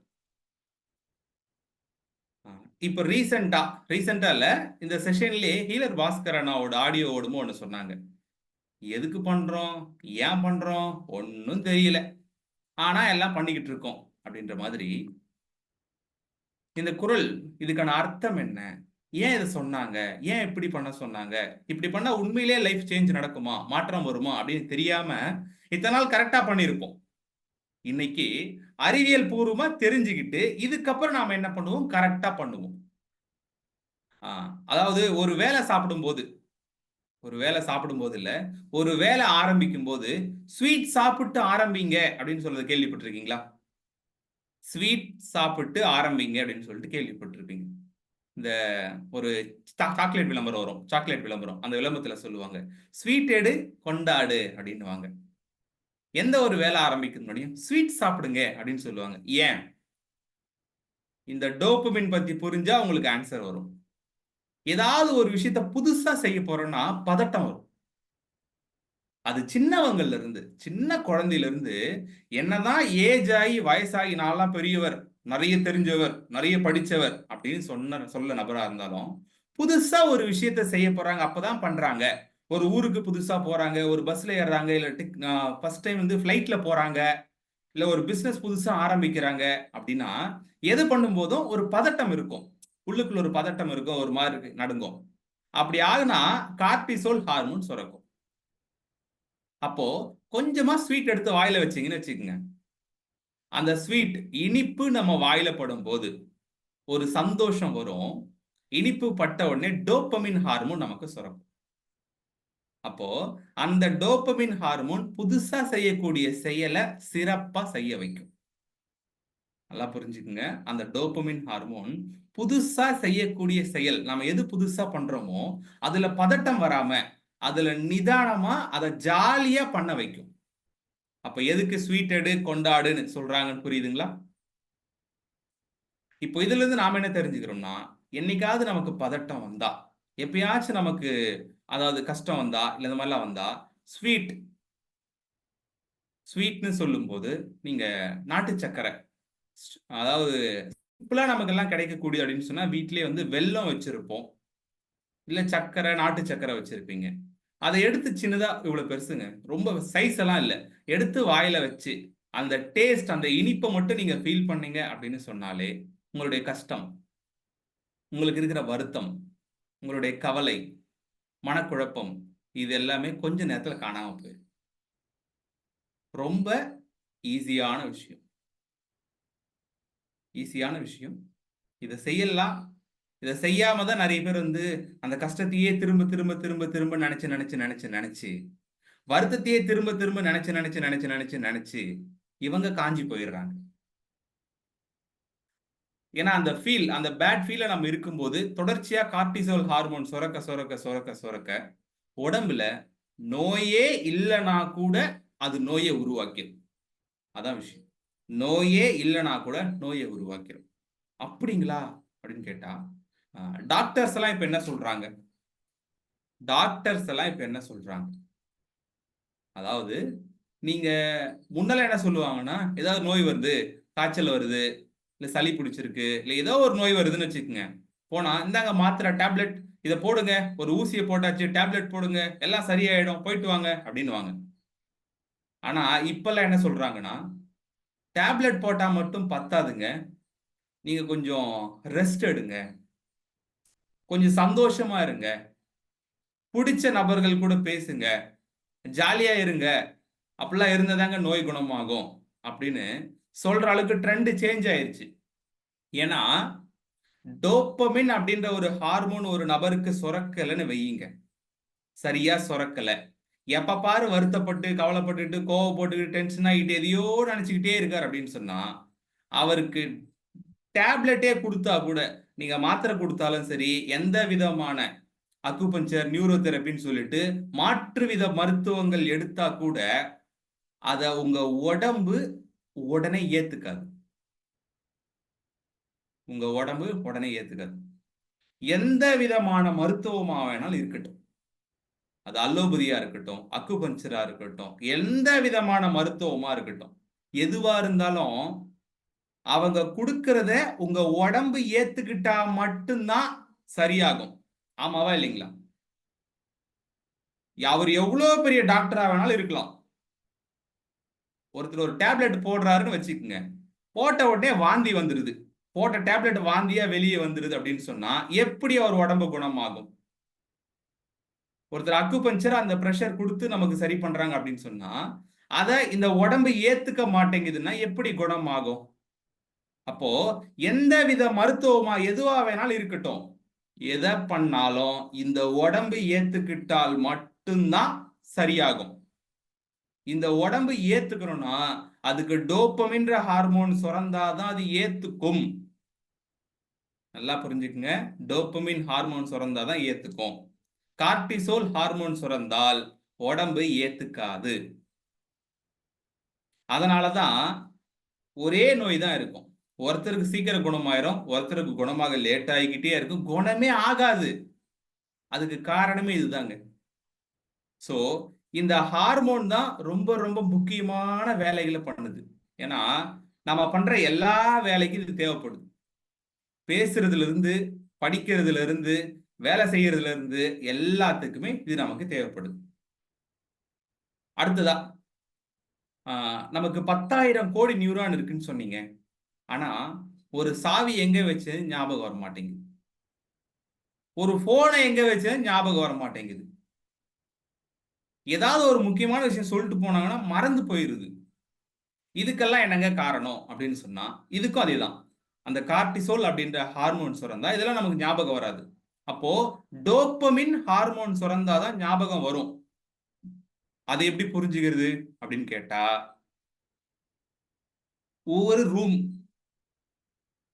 ஒரு ரூம்ல நிறைய புக்ஸ் அடுக்கி வச்சிருக்காங்கன்னு வச்சுக்கோங்க. ஒரு ரூம்ல நிறைய புக்ஸ், ஒரு 10,000 புக்ஸ் அடுக்கி வச்சிருக்காங்க. சார் போயிட்டு இந்த புக்கை எடுத்துட்டு வாங்க, எதிர்காலம் அப்படின்ற ஒரு புக் இருக்கு, அந்த புக்கை போய் எடுத்துட்டு வாங்க அப்படின்னு சொன்னா உள்ள போறீங்க, லைட் ஆஃப் பண்ணிட்டுக்கிறாங்க, இருட்டா இருக்கு. இருட்டுல போனா அந்த புக்கு உங்களால எடுத்துட்டு வர முடியுமா? 10,000 புக்கு ஒரு ரூம்ல இருக்கு, ரூம் இருட்டா இருக்கு, அந்த புக்கை உங்களால எடுத்துட்டு வர முடியுமா? கொஞ்சம் யோசிங்க. எதிரிலே இருந்தாலும் எடுக்க முடியாது, புக்கு எதிரிலே இருந்தாலும் எடுக்க முடியாது, ஏன்னா இருட்டா இருக்கு, எந்த புக்குன்னே தெரியல. அப்போ நாம இருட்டிலேயே போயிட்டு தேடிட்டே இருந்தோம்னா எவ்வளோ நேரம் தேடினாலும் தப்பான புக்கு, தவறான புக்கு, வேற புக்கு தான் எடுப்போம். ஆனா ஒரு லைட்டை போட்டு வெளிச்சம் ஆக்கிட்டோம்னா சரியான புக் எடுக்க முடியுமா? முடியாதா? எடுக்க முடியும். அந்த மாதிரி நம்மளுடைய மூளைக்குள்ள நம்ம படிச்சது, கேட்டது, பார்த்தது அப்படின்னு சொல்லிட்டு நிறைய இன்ஃபர்மேஷன் அவ்வளோ இருக்கு உள்ள. கார்டிசோல் ஹார்மோன் சுரந்தா மூளைக்குள்ள ஆஃப், இருட்டாயிருச்சுன்னு அர்த்தம். அதனாலதான் ஞாபகம் வர மாட்டேங்குது. டோபமின் ஹார்மோன் சுரந்தா லைட் போட்ட மாதிரி வெளிச்சமாயிரும். அப்போ நமக்கு என்ன நம்ம தேடணுமோ, எது நமக்கு வேணும்னு நினைச்சோமோ அது நமக்கு ஞாபகம் வரும். இங்க எல்லாருக்குமே ஞாபகம் வருங்க. போனோ சாவியோ எங்க வச்சு ஞாபகம் வரும். ஆனா ஏன் வரமாட்டேங்குது அப்படின்னு கேட்டா, ஐயோ போனை காணுமே, அப்பதான் பக்கத்துல வச்சிருப்பாங்க. எங்கேயோ ஐயோ போனை காணுமே, ஐயோ ஐயோ எங்க போன், எங்க போன், போன் எங்க, போன் எங்க, போன் எங்கன்னு சொல்லிட்டு ஒண்ணு அவங்க பதட்டம் ஆயிருவாங்க, ரெண்டாவது பக்கத்துல இருக்கிற பதட்டமாக்கி விட்டுருவாங்க. எங்க போனு காணுங்க, போனு காணுங்க, சாவி காணம்பா, வண்டி காணம்பா அப்படின்னு சொல்லிட்டு இங்கதான்பா இருந்துச்சு. அத கொஞ்சம் நிதானமா தேடினா கிடைச்சிரும். ஆனா ஒண்ணுமே இல்லாத 10 பைசா பிரயோஜனம் இல்லாத விஷயமா இருக்கும், ஒண்ணுத்துக்கு உதவாது. ஆனா அதுக்கு இவங்களும் பதட்டம் ஆயிருவாங்க, பக்கத்துல இருக்க எல்லாரையும் பதட்டமாக்கி விட்டுருவாங்க. அந்த பதட்டம் அதிகமாக அதிகமாக அதிகமாக கார்டிசோல் ஹார்மோன் சுரக்கும் போது அந்த பொருள் பக்கத்திலே இருக்கும், ஆனா கண்ணுக்கு தெரியவே தெரியாது. அப்புறம் தான் யோசிப்பாங்க, அட இங்கதான் ஏன் இருக்கு அப்படின்னு சொல்லிட்டு நிதானமா இருக்கும்போது தெரியும், இல்ல நிதானமா இருக்கும்போது தான் நமக்கு ஞாபகம் வரும். இதுக்கு ரொம்ப முக்கியமான காரணம் இந்த கார்டிசோல் டோபமின் அப்படின்ற ஹார்மோன் தாங்க. சரி, இந்த டோபமின் ஹார்மோன் எப்படி இன்க்ரீஸ் பண்றது அப்படின்னு கேட்டா, முதல் விஷயம், சந்தோஷமா இருந்தா டோபமின் ஹார்மோன் சுரக்கும். நீங்க சந்தோஷமா இருந்தா டோபமின் அப்படின்ற ஒரு ஹார்மோன் சுரக்கும். அடுத்ததா இனிப்பு. இனிப்பு நாம சாப்பிட்டோம் அப்படின்னா, சும்மா கொஞ்சோண்டு, நிறைய எல்லாம் இல்ல, ஒரு சின்ன ஒரு பீஸ் வெல்லம் எடுத்து நம்ம வாயில வச்சுன்னா உடனே நமக்கு டோபமின் அப்படின்ற ஹார்மோன் சுரக்க ஆரம்பிச்சிடும். அடுத்து சிரிச்சா டோபமின் சுரக்கும். நிறைய பேர் சிரிக்கிறதே இல்லை, எப்ப பால் உருன்னு அந்த மூஞ்சிய வந்து அப்படியே வச்சுக்கிட்டே இருக்காங்க. சிரிச்சா டோபமின் சுரக்கும். அதுக்குதான் என்ன சொன்னாங்கன்னா, வாய் விட்டு சிரித்தால் நோய் விட்டு போகும்னு சொன்னாங்க. என்ன சொன்னாங்க? வாய் விட்டு சிரித்தால் நோய் விட்டு போகும் அப்படின்னு சொன்னாங்க. அப்போ ஏன் வாயை விட்டு சிரிக்கணும், ஏன் நோய் விட்டு போகணும் அப்படின்னு இது புரிஞ்சா உங்களுக்கு அறிவியல் பூர்வமா புரியும். இதுக்கு முன்னாடி ஏதோ தெரியும், சிரிச்சா போகுமாம்பா நோய் அப்படின்னாங்க, ஏன் போகும்ல தெரியாது. யாராவது திடீர்னு வந்து கேட்பான், ஆட்டோ ஓடலைன்னா கண்ணாடி திருப்பினா எப்படிரா ஆட்டோ ஓடும் அப்படின்னு சொல்லிட்டு கேட்கறாங்க இல்லைங்களா காமெடியில. ஆட்டோ சரியில்லைன்னா ரிப்பேர் பண்ணும்ல, கண்ணாடி திருப்பினா எப்படி ஆட்டோ ஓடும்? அதே போலதான் வாய் விட்டு சிரிச்சா நோய் விட்டு போகும்னா டாக்டர் கிட்ட போடானா அதை விட்டுட்டு சிரிச்சா நோய் குணமாகுன்றீங்களே, நீங்கள் உங்களுக்கு எல்லாம் அறிவு இருக்கா? இப்படிதான் கேட்பாங்க. உங்களெல்லாம் அறிவு இருக்கா? நீங்கெல்லாம் படிச்சவங்க தானே, நீங்கெல்லாம் ஸ்கூலுக்கு போனவங்க தானே, சும்மா இப்படி மூட நம்பிக்கை பத்தி பேசிக்கிட்டு இருக்கீங்களே அப்படின்னு சொல்லுவாங்க. ஆனா இந்த ஹார்மோன் பத்தி நமக்கு இப்ப புரிஞ்சுக்கிறதுனால அந்த மூட நம்பிக்கை அது வெறும் மூட நம்பிக்கை இல்ல, முக்கியமான ஒரு அறிவுபூர்வமான விஷயம் இப்ப நம்ம புரியுதா? இது வாய் விட்டு சிரிச்சால் நோய் விட்டு போகணும். இது மட்டும் இல்ல, இன்னொரு 2 ஹார்மோன்ஸ் இருக்கு. அதை பத்தி எல்லாம் டீட்டெயிலா தெரிஞ்சிருச்சுன்னா நம்ம வாழ்க்கையில எதெல்லாம் மூட நம்பிக்கை அப்படின்னு சொல்லிக்கிட்டு இருக்காங்களோ அதுக்கு பின்னாடி இருக்கிற சயின்ஸ் என்னன்னு உங்களுக்கு புரிஞ்சிடும். அதுக்கு பின்னாடி இருக்கிற சயின்ஸ் என்ன அப்படின்னு சொல்லிட்டு உங்களுக்கு புரிஞ்சிடும். ஸோ இப்போ டோபமின் ஹார்மோன் அதிகப்படுத்துறதுக்கு 3 விஷயம் நான் சொல்லியிருக்கேன். என்னென்ன சொல்லியிருக்கு ஞாபகம் இருக்குங்களா? சந்தோஷமா இருந்தா சுரக்கும், இனிப்பு சாப்பிட்டா சுரக்கும், சிரிச்சா சுரக்கும். 4வதா ஒண்ணு, ஏற்கனவே ஒரு பிராக்டிஸை கொடுத்தேன், அந்த பிராக்டிஸ் உங்களுக்கு கார்டிசோல் சுரந்து மறந்துருச்சு போல. அந்த பிராக்டிஸ் பண்ணும்போது கார்டிசோல் கம்மியாகும், டோபமின் அதிகமாகும். ஒரே கல்லுல 2 மாங்காய், ஒரே கல்லுல 2 மாங்காய். என்ன அப்படின்னா, உங்களுக்கு கோபம், ஸ்ட்ரெஸ், டென்ஷன் இல்லை எதையா பத்தி தேவையில்லாம் நினைச்சிட்டு வருத்தப்படுறது அந்த மாதிரிலாம் இருக்கும்போது மூச்சு காத்து மேல கவனம் வையுங்க. கவனம் வச்சா கார்டிசோல் சுரக்குது குறையும்னு சொன்னேன். கார்டிசோல் குறையும், டோபமின் அதிகமாகும். இது 2மே அந்த ஒரே இடத்துல நடக்கும். எங்க? அந்த மூச்சு காத்து கவனிக்கும் போது. எல்லா நேரமும் நம்மளால சந்தோஷமா சிரிச்சிட்டு இருக்க முடியாது, நல்லா புரிஞ்சுக்குங்க. எல்லா நேரமும் நம்மளால சந்தோஷமா சிரிச்சுக்கிட்டு இருக்க முடியாது. திடீர்னு பஸ்ல போயிட்டு இருக்கீங்க, யாரோ ஏதோ சொல்றாங்க, சரி உங்களுக்கு வருத்தமாகுது, அங்க போயிட்டு எனக்கு வெல்லம் வேணும், எனக்கு சர்க்கரை வேணும், எனக்கு ஒரு ஸ்வீட் வேணும் போய் கேட்டுட்டா இருக்க முடியும்? அந்த நேரம் விழுந்து விழுந்து சிரிச்சுட்டா இருக்க முடியும்? யாரோ லூசு போலப்பா, எவ்வளோ திட்டிட்டு இருக்கா, எதுனா லூசு மாதிரி சிரிச்சுக்கிட்டு இருக்கு அப்படின்னு வர மாட்டாங்க. அப்போ எல்லா இடத்துக்கும் உதவுற மாதிரி ஒண்ணு வேணும், அது எப்பவுமே நம்ம கையில இருக்கணும். அதுதான் மூச்சுக்காத்து. மூச்சுக்காத்துனா நீங்க ஒன்னும் அதை பெருசா அப்படியே ஏற்றி இறக்கி இரு காலும் பூரித்து அதெல்லாம் ஒண்ணும் கிடையாது. ஜஸ்ட் அது போகுது வருது, அத கவனம் அது மேல வச்சா போதும். உள்ள போகுதா வெளியே வருதா நம்ம கவனிக்கிறதே இல்ல. அது அது போகுதான்னு தெரியல, வருதான்னு தெரியல, இருக்குதான்னு தெரியல, ஒன்னும் தெரியல. அந்த நேரத்துல உள்ள போகுதா வெளியே வருதா, அட்லீஸ்ட் போகுதா வருதான்னு மட்டும் கவனம் வச்சா போதும். அந்த கவனம் அது ஆட்டோமேட்டிக்கா அந்த கார்டிசோல் ஹார்மோனை குறைச்சு இந்த டோபமின் ஹார்மோனை நமக்குள்ள அதிகப்படுத்தி கொடுக்கும். ஸோ 4 விஷயம் சொல்லியிருக்கேன் இன்னைக்கு. 4 விஷயம் இல்லை, சிம்பிளா டோபமின் சுரக்கிறதுக்கான 4 வழிமுறைகள் சொல்லியிருக்கேன். சந்தோஷமா இருந்தா டோபமின் சுரக்கும், இனிப்பு சாப்பிட்டா டோபமின் சுரக்கும், 3வதா சிரிச்சா டோபமின் சுரக்கும், 4வது மூச்சை கவனிச்சா டோபமின் சுரக்கும். இந்த 4 விஷயம் புரியுதுங்களா? இந்த டோபமின் அப்படின்ற ஹார்மோன் சுரந்தால்தான் உங்க வாழ்க்கையில் இருக்கிற 90% பிரச்சனை தீரும். இதுல ரொம்ப முக்கியமான ஒரு விஷயம் சொல்றாங்க. எத்தனை பேரு கோயிலுக்கு போயிருக்கீங்க? எத்தனை பேரு குரு கிட்ட தீட்சை வாங்கியிருப்பீங்க? ஜஸ்ட் கை கொடுத்துக்குங்க, தெரியுது, எனக்கு வீடியோ தெரியுது. 2 நபர், நல்லா புரிஞ்சுக்குங்க, 2 பேர். ஒருத்தர் என்ன சொல்றாரு அப்படின்னு சொன்னா, சார் நானும் கோயில் கோயிலா சுத்துறேன், போகாத கோயில் இல்ல, ஏறாத மலை இல்ல. ஐயோ, தீட்சை வாங்காத குரு இல்ல சார், பண்ணாத பூஜை இல்ல, பண்ணாத ஹோமம் இல்ல, என்னன்னா இதெல்லாம் இவங்க சொல்றாங்கல்ல எல்லாத்தையுமே பண்ணிட்டேன் சார், இதுக்கப்புறம் பண்றதுக்கு ஒண்ணுமே இல்லை, நான் பண்ணிட்டேன். ஆனா வாழ்க்கை மட்டும் மாறவே இல்லைங்க, பிரச்சனை மட்டும் தீரவே இல்லைங்க, கஷ்டம் மட்டும் போகவே இல்லைங்க, அப்படியே நிலைய என்கிட்ட நிக்குதுங்க அப்படின்னு சொல்லுவாங்க. எதுவுமே ஒர்க் ஆகல சார் அப்படின்னு சொல்லுவாங்க. இதே விஷயத்த இன்னொருத்தங்க பண்ணி அவங்களுக்கு எல்லாம் சரியாயிட்டு இருக்கும். நல்லா புரிஞ்சுக்குங்க, எதை பண்ணியும் வேலைக்கு ஆகலைங்க, ஒண்ணு கூட ஒர்க் அவுட் ஆக மாட்டேங்குதுங்க அப்படின்னு சொல்றவங்களும் இருப்பாங்க. சார் நான் சும்மா இந்த கோயிலுக்கு போனேன் சரியாயிடுச்சுங்க, இந்த பூஜை பண்ண சரியாயிடுச்சுங்க, இந்த குரு கிட்ட போன சரியாயிடுச்சுங்க, இந்த தீட்சாவான சரியாயிடுச்சுங்கன்னு சொல்லிட்டு எதெல்லாம் ஒர்க்கே ஆகலன்றாங்களோ அதெல்லாம் சிலருக்கு ஒர்க் ஆகும். ஏன் அப்படின்னு கேட்டா நல்லா புரிஞ்சுக்கோங்க. மழை பெய்யுது, மழை நல்லா ஜோன்னு பெய்யுது, நம்ம போயிட்டு வெளியே நின்னோம்னா மழை தண்ணி நம்ம மேல படும், கரெக்ட்? மழை நம்ம மேல படாம இருக்க நம்ம என்ன பண்ணுவோம்? கொடைய ஒண்ணு தூக்கி வச்சிருவோம், ரைட்?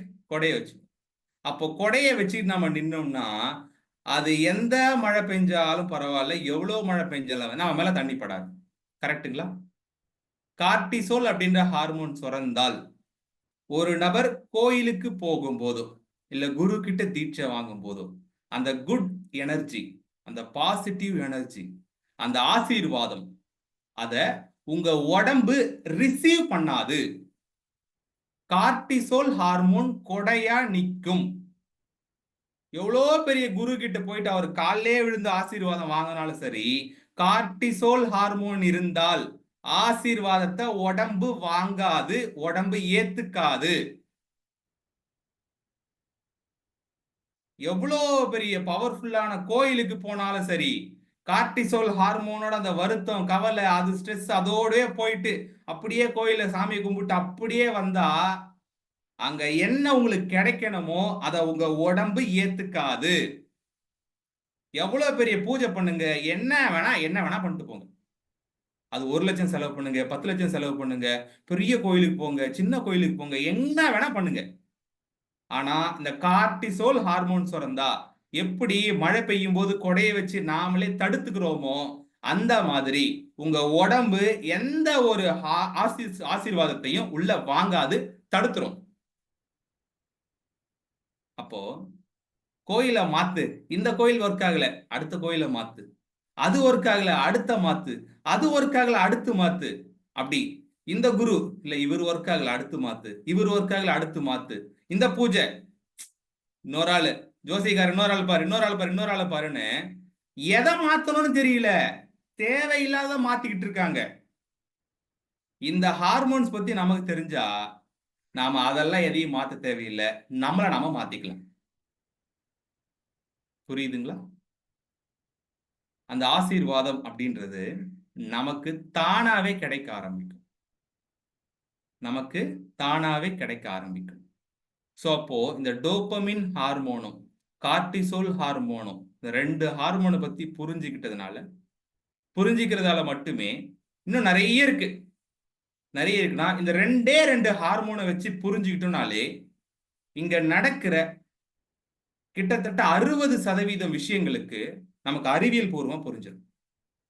ஓ, இதனால நடக்கல, இதனால நடக்குது, இதனால டென்ஷன் ஆயிடுறாங்க, இதனால வேலை சரியா போகுது, இதனாலதான் இவங்களுக்கு ஒர்க் ஆக மாட்டேங்குது, இதனாலதான் இவங்களுக்கு ஒர்க் ஆகுதுன்னு சொல்லிட்டு, இதனாலதான் இந்த குரு இவங்களுக்கு வேலை செய்ய மாட்டேறாங்க, இவங்களுக்கு வேலை செய்யுது, இதனாலதான் இந்த கோயில் இவங்களுக்கு ஒர்க் ஆகுது, இந்த கோயில் இவங்களுக்கு ஒர்க் ஆக மாட்டேங்குது, இதனாலதான் இந்த பூஜை இவங்களுக்கு ஒர்க் ஆகுது, இந்த பூஜை இவங்களுக்கு ஒர்க் ஆக மாட்டேங்குதுன்னு சொல்லிட்டு உங்களுக்கு தெளிவா புரிஞ்சிடும்.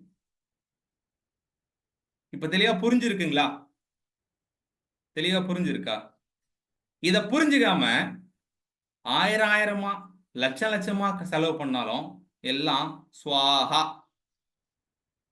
ஸ்வாஹா, அவ்வளவுதான். ஹோமத்துல போட்ட மாதிரி அது தேவையில்லாம எவ்வளவு பெரிய எந்திரம் வாங்கினாலும், தந்திரம் வாங்கினாலும், மந்திரம் வாங்கினாலும், தாயத்து வாங்கினாலும் ஒன்னும் உதவாதுங்க.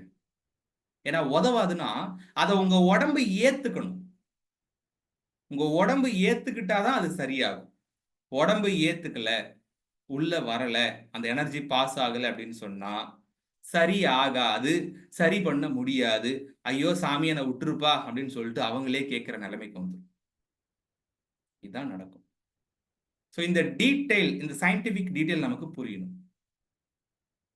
அதுதான் இப்ப நான் உங்களுக்கு டீட்டெயிலாக சொல்லியிருக்கேன். ஸோ இன்றைய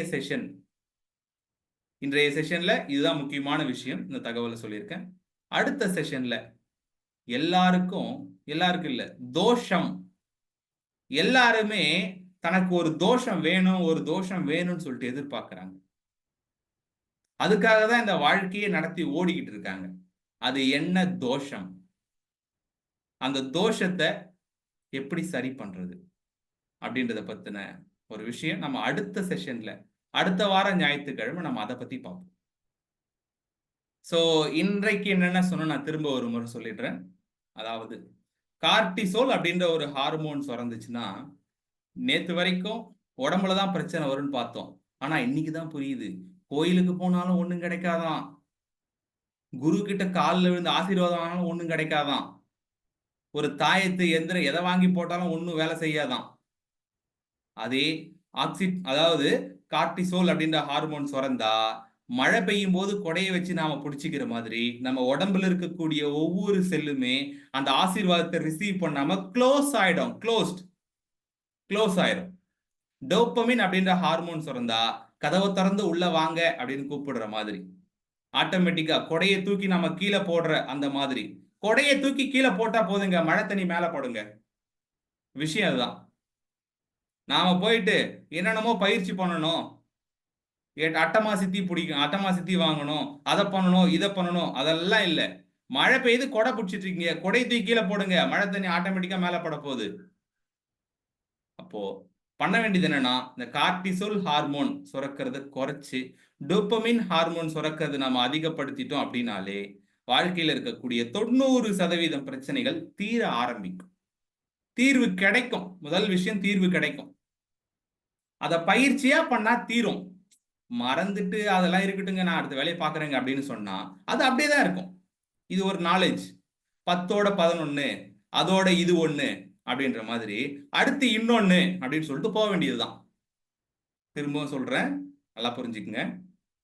இதை வெறுமனே அறிவா மட்டும் எடுத்துக்கிட்டு எந்த விதமான பயிற்சியும் பண்ணல, இதை பிராக்டிஸ் பண்ணல அப்படின்னு சொன்னா 10ஓட 11 அதோட இது 1 அடுத்து இன்னொன்னு அப்படின்னு சொல்லிட்டு போக வேண்டியதுதான்.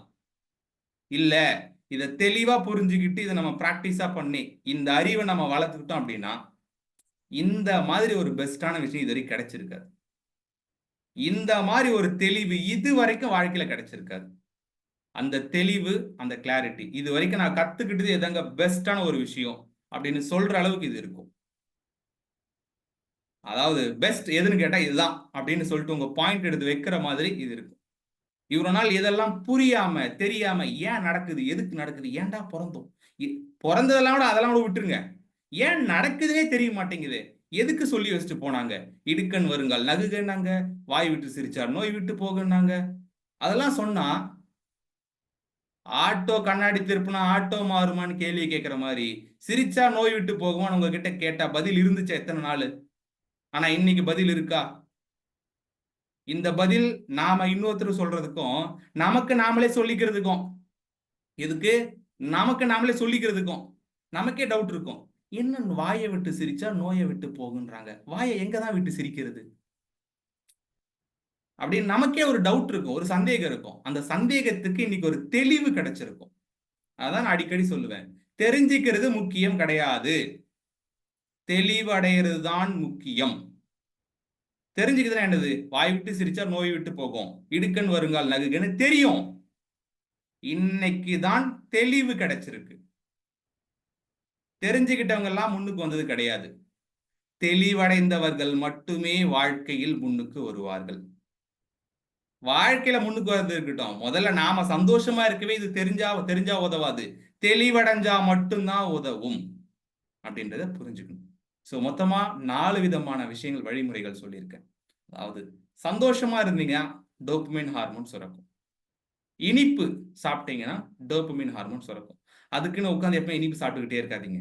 இனிப்பு எப்ப சாப்பிடணும், எப்பயாச்சும் கொஞ்சம் எடுத்து சாப்பிடணும். சொல்லிட்டீங்க நானும் காலையில 1 மணி நேரத்துக்கு 1 எடுத்து சாப்பிட்டுக்கிட்டே இருக்கேன் அப்படிலாம் கிடையாது. எப்பயாச்சும் உங்களுக்கு பேட் ஃபீலிங் வருது, அந்த மாதிரிலாம் வருது அப்படின்னு சொன்னா, பேடா ஃபீல் பண்றீங்க, இல்லை கொஞ்சம் வருத்தமா இருக்கு, ஏதாவது யோசிக்கிறீங்க, ஞாபகம் வர மாட்டேங்குது, ஐடியா வர மாட்டேங்குதுன்னா டக்குன்னு கொஞ்சம் எடுத்து சாப்பிட்டு கொஞ்சம் ரிலாக்ஸா இருந்தீங்கன்னா அது அப்படியே நமக்கு என்ன ஆகும்னா உடனே வரும், இல்லை கொஞ்சம் நேரம் கழிச்சு வரும். 3வதா சிரிச்சா உங்களுக்கு டோபமைன் ஹார்மோன் சுரக்கும். அடுத்து 4வதா மூச்சு காத்த கவனிச்சா, பஸ்ல போறோம், இல்லை வீட்டில் இருக்கோம், எங்கேயோ இருக்கோம், இந்த 3ம் கிடைக்கல, அந்த டைம் சந்தோஷமா இருக்க முடியல, இனிப்பும் இல்லை சிரிப்பும் இல்லை, அப்ப என்ன பண்றது? எப்பவுமே இருக்கு மூச்சு. ஜஸ்ட் வாட்ச், பிரெத் வாட்ச், அதை மட்டும் பண்ணுங்க. இதை பண்ணீங்க அப்படின்னு சொன்னா அது என்ன மாற்றம் நடக்கணுமோ ஆட்டோமேட்டிக்கா உள்ளுக்குள்ள மாற ஆரம்பிக்கும். ஸோ அடுத்த வாரம் எல்லாரும் விரும்பக்கூடிய ஒரு தோஷம், அதை பத்தி நான் சொல்ல இருக்கேன். ஸோ இது உங்களுக்கு அரை மணி நேரம் இந்த செஷனா நான் எடுத்துட்டு இருக்கேன். ஒவ்வொரு வாரமும் அரை மணி நேரம் எடுத்துட்டு இருக்கேன். இதோட ஃபுல் பேக்கேஜ் 10 மணி நேர வீடியோ. ஹார்மோன் தெரப்பி அப்படின்ற ஒரு பேர்ல நான் எடுத்தேன். ஹார்மோன் தெரப்பி லெவல் 1 அப்படின்ற பேர்ல நான் எடுத்தேன். அது ஹீலர் பாஸ்கர் அண்ணா அவர் மூலமா நாளைக்கு ஒளிபரப்பாகுது. அந்த 10 மணி நேர வீடியோ அப்படிங்கிறது, 10 மணி நேரம் கிளாஸ் அப்படின்றது நாளைக்கு இரவு 7 மணிக்கு டே 1 ஸ்டார்ட் ஆகும். ஸோ திங்கள் முதல் வெள்ளி வரை 5 நாளும் 7 மணி டு 8, 1 மணி நேரம் சொல்லியிருக்காங்க, மேபி 2 மணி நேரம் போகும். அது 7 டு 8 அந்த கிளாஸ் வரப்போகுது, நடக்க போகுது. இங்க நான் உங்களுக்கு அரை மணி நேரம் ஒவ்வொரு வாரமா சொல்றத நீங்க முழுசா ஒரே வாரத்துல எல்லாமே பார்த்துக்கலாம். 10 மணி நேரத்துல டோட்டலா உங்களுக்கு தேவையான அவ்வளோ டீட்டெயிலும் ஒவ்வொரு 2 நாளும் நீங்க கேட்டீங்கன்னா அதுவே அதை கத்துக்கே நமக்குலாம் 2 வருஷம் ஆகும் அப்படின்ற மாதிரி இருக்கும். அந்த மாதிரியான அந்த 10 மணி நேர வீடியோ நாளைக்கு ஒளிபரப்பாகுது. ஸோ அதுக்கு விருப்ப கட்டணம்னு சொல்லுவார். அவர் எப்பவுமே விருப்ப கட்டணம் கொடுப்பாருங்களா, டொனேஷன் கிளாஸ் மாதிரி. ஸோ அந்த மாதிரி நீங்க என்ன பண்ணலாம்னா அதுல கலந்துக்கிட்டு டொனேஷன், உங்களுக்கு விருப்ப கட்டணம் என்ன கொடுக்கணும்னு தோணுதோ நீங்க கொடுத்தீங்கன்னா அவங்க லிங்க் உங்களுக்கு கொடுத்துருவாங்க. ஸோ அதுல நீங்க என்ன பண்ணலாம், அந்த 10 மணி நேரம் ஃபுல் வீடியோவை நீங்க பார்த்துக்கலாம். ஸோ ஒரு கரெக்டாக ஒரு கம்ப்ளீட்டாக அந்த கோர்ஸ் கம்ப்ளீட் பண்ண மாதிரி உங்களுக்கு இருக்கும். ஸோ இது ஒரு அடிஷ்னல் இன்ஃபர்மேஷன். மற்றபடி அடுத்த வாரம் நான் அடுத்ததாக வேற என்ன சொல்லுமோ அந்த தகவல் நான் உங்களுக்கு சொல்றேன். இதோட இந்த செஷன் இன்னைக்கு கம்ப்ளீட் ஆகுது. அனைவருக்கும் நன்றி. தேங்க்யூ. நன்றி சார். வாழ்த்துக்கள் சார். Thank you sir. சிறப்பான ஒரு நிகழ்வு. அனைவருக்கும் ஒரு குறிப்பாக இன்றைய நிகழ்வை நமக்கு சிறப்பித்து கொடுத்த ஆட்டம் சுதயா அவர்களுக்கு நெஞ்சார்ந்த நன்றிகளையும் வாழ்த்துக்களையும் தெரிவித்துக் கொள்கிறோம். இதுல என்னன்னா நம்ம எல்லாருக்கும் ஆசீர்வாதம் கிடைக்கிறதுனா இந்த காலைச்சக்கரம் நிகழ்வுல வந்து ஆட்டம் சுதயா ஐயாவுனால எல்லாருக்கும் ஒரு ஆசீர்வாதம் கிடைச்சிருக்குன்னு தான் சொல்லலாம். நன்றி நன்றி. சிறப்பான ஒரு நிகழ்வு. நம்ம ஒவ்வொருவரும் எல்லா பழமொழிகளையும் நம்ம கேள்விதான் பட்டிருக்கோம். ஒண்ணு நினைச்சு பார்க்கக்குள்ள அதுக்கு அர்த்தமே தெரியாது. எப்படி அதுக்கு உதாரணம் அப்படிங்கிறத வந்து இன்னைக்கு ஒண்ணுத்துக்கும் நமக்கு வந்து சிறப்பா ஒரு விளக்கம் கொடுத்து அது நம்ம உடலை சார்ந்து நம் மனதை சார்ந்து நமக்கு நாமே அப்படிங்கிறது ஒரு அற்புதமான ஒரு நிகழ்வை நமக்கு ஏற்படுத்தி கொடுத்திருக்கிறாங்க. இது வந்து நம்ம அடுத்தவங்கள்ட்ட போய் அலைய வேண்டாம். இன்னைக்கு நிறைய பேர் சொல்றது என்னன்னா இப்ப ஐயா சொன்ன மாதிரி ஒரு விஷயம் சொல்லவங்களும் ஒருத்தவங்க எனக்கு எதுவுமே நடக்கலம்பாங்க. அதே விஷயம் வந்து எனக்கு எல்லாமே நடந்திருக்குன்னு ஒரு சொல்லுவாங்க. அப்படிங்கிற அதை கூட நம்ம சிந்திச்சு பார்க்கக்கூடிய சூழ்நிலை இல்லை.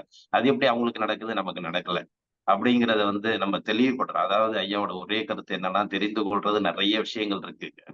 கடல் அளவு தெரிந்து கொள்ள விஷயங்களும் நிறைய இருக்கு.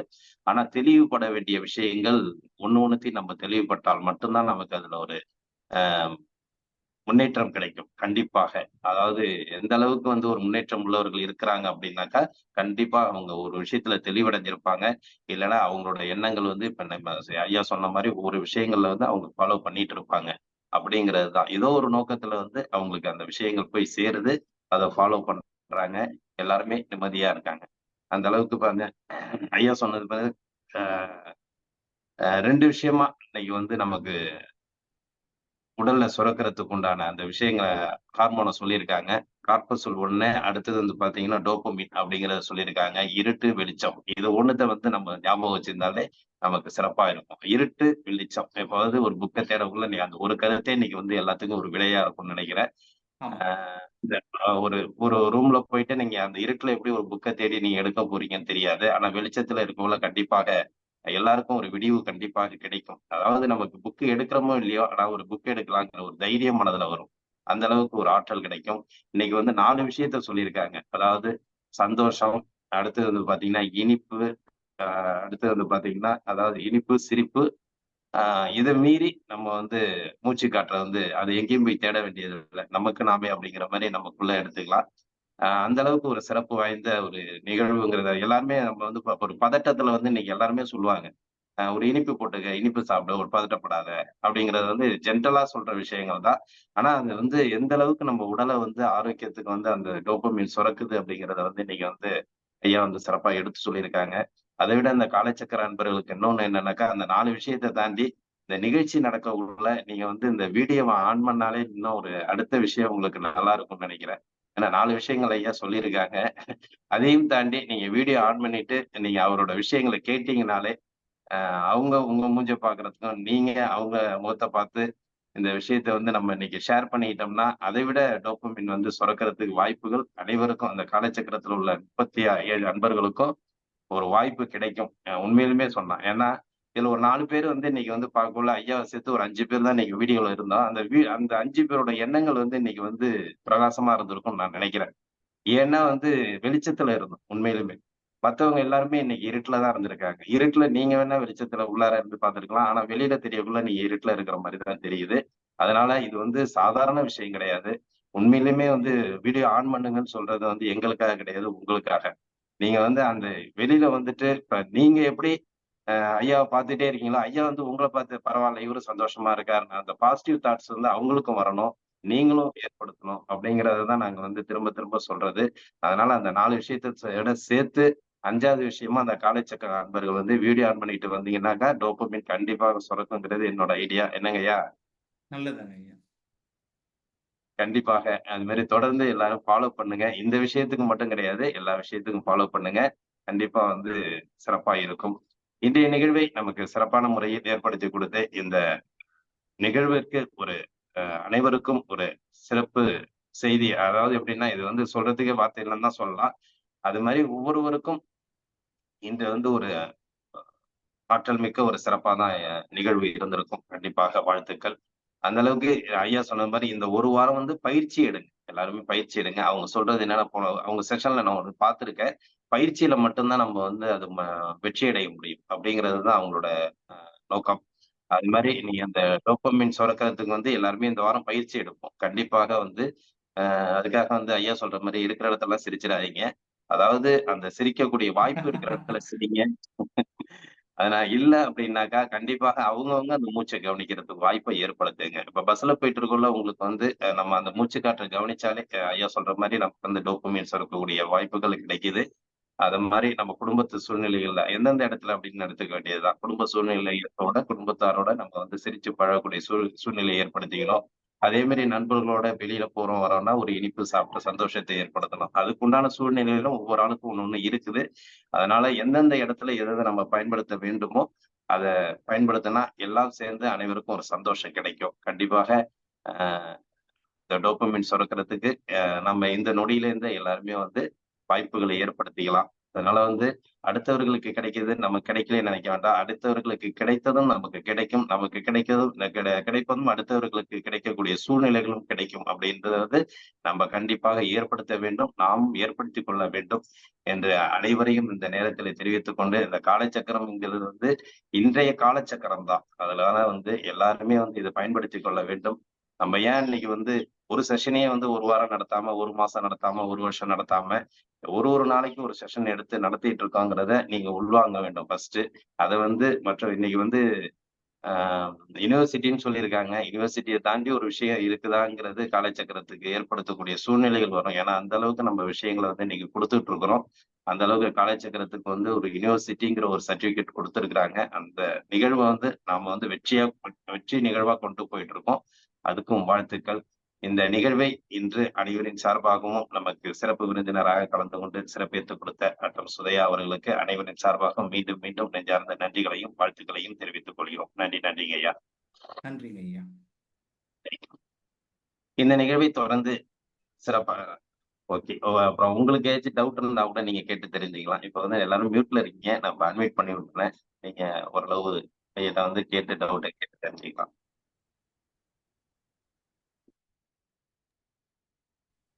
ஓகே. வணக்கம் வணக்கம் ஐயா, மயில் வாகனன் பேசுறேன். வணக்கம் ஐயா. வணக்கம். இன்னைக்கு ஒரு 3/4 மணி நேரம் டோபமைன் சுரக்க வச்சுட்டீங்க எங்களுக்கு. நல்லது நல்லதுங்க ஐயா. கருத்தா சொன்ன தகவலே எங்களுக்கு சிரிப்பா இருந்தது. சிரிப்பா இருக்கு. நல்ல விஷயம். நல்ல விஷயம். உணர்வுபூர்வமான சிரிப்பு. நல்லது. ஏன்னா உணர்வுபூர்வமா நீங்க சொல்றதெல்லாம் ஒண்ணு சிரிப்பாவே இருந்தது. 3/4 மணி நேரம் எங்களுக்கு டோபமைன் கொடுத்துருக்கீங்க. அது இன்னைக்கு பொழுது தாங்கும். இன்னைக்கு தாங்கும். ஐயா அப்புறம் ஐயா, அந்த டிவி பார்த்து அந்த சிரிப்பு சேனல் பாக்குறோம்னு வச்சுங்களேன், அதோட இதுலயும் டோபமைன் சுரக்குமா? சரிங்க. நன்றிங்க ஐயா, ரொம்ப சந்தோஷம். எங்களுக்கு இந்த ப்ரோக்ராம் டெய்லி கொடுத்துக்கிட்டு இருக்க காலச்சக்கரத்துக்கும் ஐயா குணபாலன் ஐயா எனது நன்றியினை வாழ்த்துக்களையும் தெரியப்படுத்திக் கொள்கிறேன். நன்றி, வணக்கம். நன்றிங்க ஐயா. நன்றிங்க ஐயா. ரொம்ப நாளைக்கு அப்புறம் என்னால வந்து இந்த ப்ரோக்ராம்ல கலந்துக்க முடியல. குழந்தையில பாத்துக்கிறதுக்காக நான் அங்க மருமக வீட்டுக்கு போனதுனால இன்னைக்கு எனக்கு கிடைச்ச வாய்ப்பு வந்து ரொம்ப சந்தோஷமா இருந்ததுங்க ஐயா. ஏன்னா ஒரு சில டைம்ல எல்லாம் டென்ஷன் ஆகும்போது யோசிப்பேன். ஆனா இன்னைக்கு நீங்க சொன்னது எனக்காகவே இருந்ததுங்க ஐயா. ரொம்ப நன்றிங்க. நன்றி. வணக்கம் ஐயா. வணக்கம் மேம். நீங்க சொன்னது ரொம்ப நாளா ஃபாலோ பண்ணிட்டு இருக்கேன் நானு. நல்ல விஷயம். ரொம்ப சந்தோஷம். உங்களுக்கு ரொம்ப தேங்க்யூ. ஏன்னா நிறைய விஷயங்களை சொன்னீங்க. எல்லாரும் பயன் பெறணும். அதுக்காக உங்களுக்கு எல்லாரும் சார்பாகவும் நான் தேங்க்ஸ் சொல்றேன். தேங்க்யூ. Okay, thank you.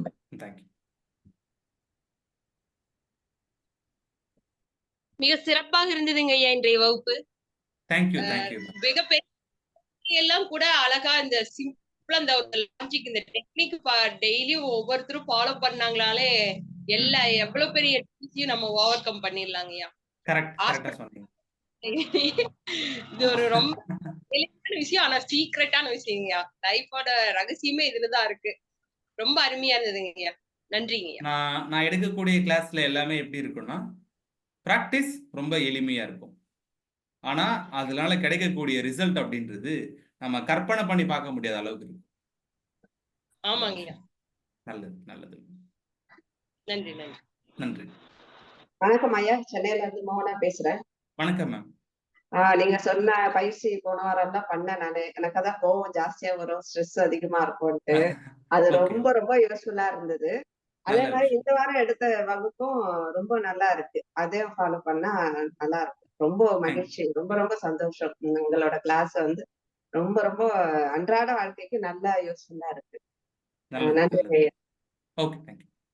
ஹலோ ஐயா வணக்கம். Hello good morning. ஒரு குட் மார்னிங். சைக்காட்ரிக் டாக்டர் என்ன சொல்லணுமோ அதை வந்து நீங்க நல்ல தமிழ்ல நல்லபடியா பண்ணீங்க. டொப்பமின், கார்டிசால் என்ன சைக்காட்ரிக்ல இததான் சொல்றாங்க.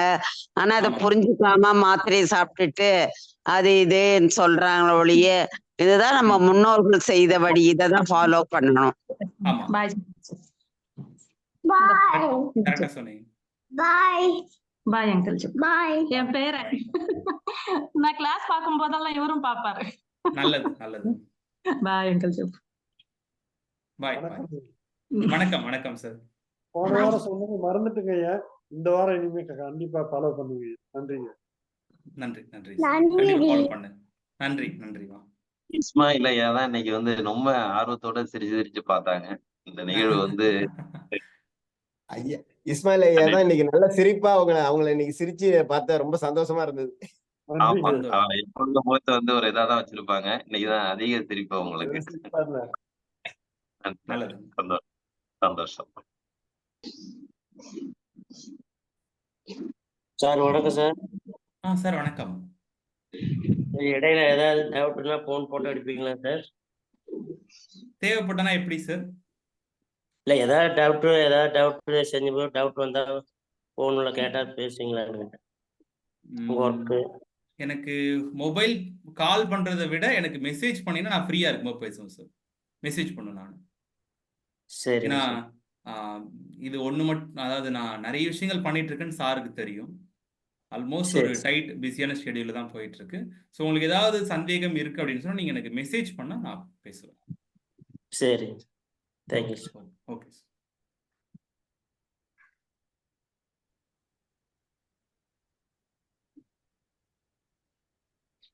நன்றி. வேற ஏதாச்சும் கருத்துக்கள் இன்றைய செஷன்ல உங்களுக்கு டவுட் ஐயாவோட நிகழ்ச்சியில உங்களுக்கு எண்ணங்கள் இருக்கா?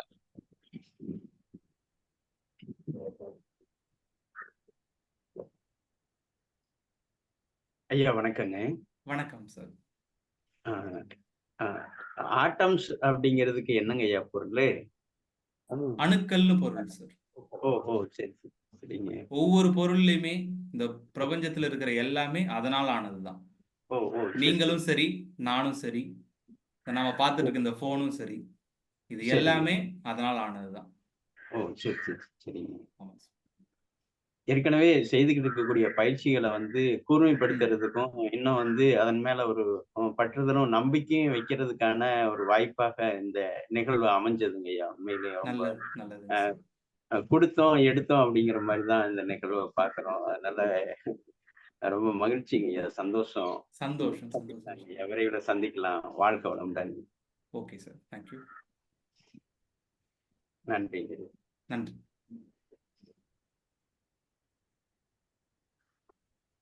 நன்றி ஐயா. வந்து இந்த வாரம் ஏன்னா டைம் எல்லாமே ஓரளவு எல்லாம் செஷன் டைம் ஆயிடுச்சு.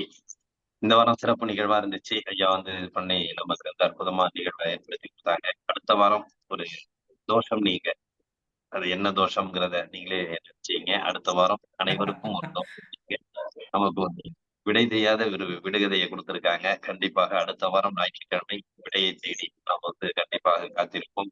அனைவருக்கும் ஒரு பயனுள்ள நிகழ்வாக இருக்கும் என்று இந்த நேரத்திலே தெரிவித்துக் கொண்டு, தொடர்ந்து நமக்கு இந்த நிகழ்வை சிறப்பாக நடத்தி கொண்டிருக்கும் ரோட்டரி மாவட்டம் 2981 மாவட்ட ஆளுநர் பாஸ்கரன் அவர்களுக்கும், இன்று நமக்கு இந்த நிகழ்வை சிறப்பாக ஏற்படுத்தி கொண்டிருக்கும் ரோட்டரி கிளப் ஆஃப் திருவையாறு சங்கத்தினர் மற்றும் ஆசனங்களை எனக்கு சிறப்பித்துக் கொடுத்த இன்றைய நிகழ்வை அனைவருக்கும் ஒரு டோபமின் சிறப்பாக நிகழ்வாக ஏற்படுத்தி கொடுத்து, ஏன்னா ஒரு நிகழ்வுக்கும் ஒரு பேர் வச்சீங்க. அப்பதான் ஐயா எத்தனை நமக்கு நிகழ்வு கொடுத்துருக்காங்கிறது தெரியும். மறக்க கூடாதுங்கிறதுக்காக தான் இன்றைய நிகழ்வு வந்து டோபமின், அடுத்த வார நிகழ்வு வந்து தோஷம் நீங்க நிகழ்வு.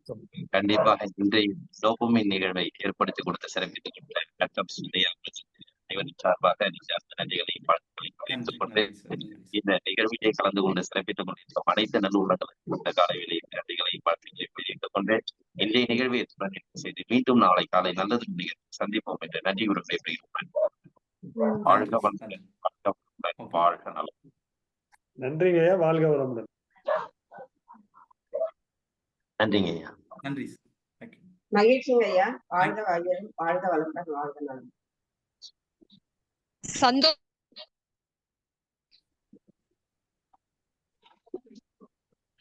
நன்றிங்க ஐயா, வாழ்க வளமுடன்.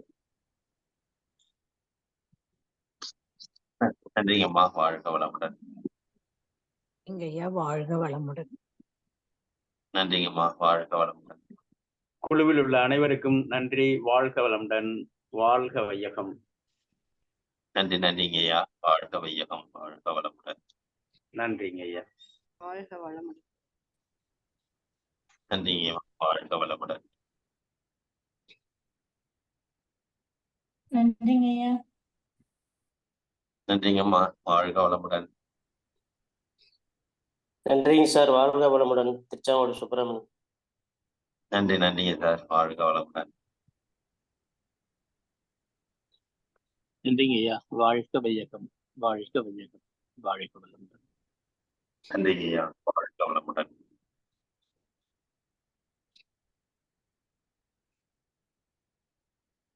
குழுவில் உள்ள நன்றி.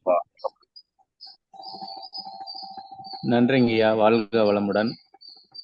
உங்களுடைய சேவைக்கு என்னுடைய வாழ்த்துக்கள் ஐயா. நன்றி. நன்றி. வாழ்க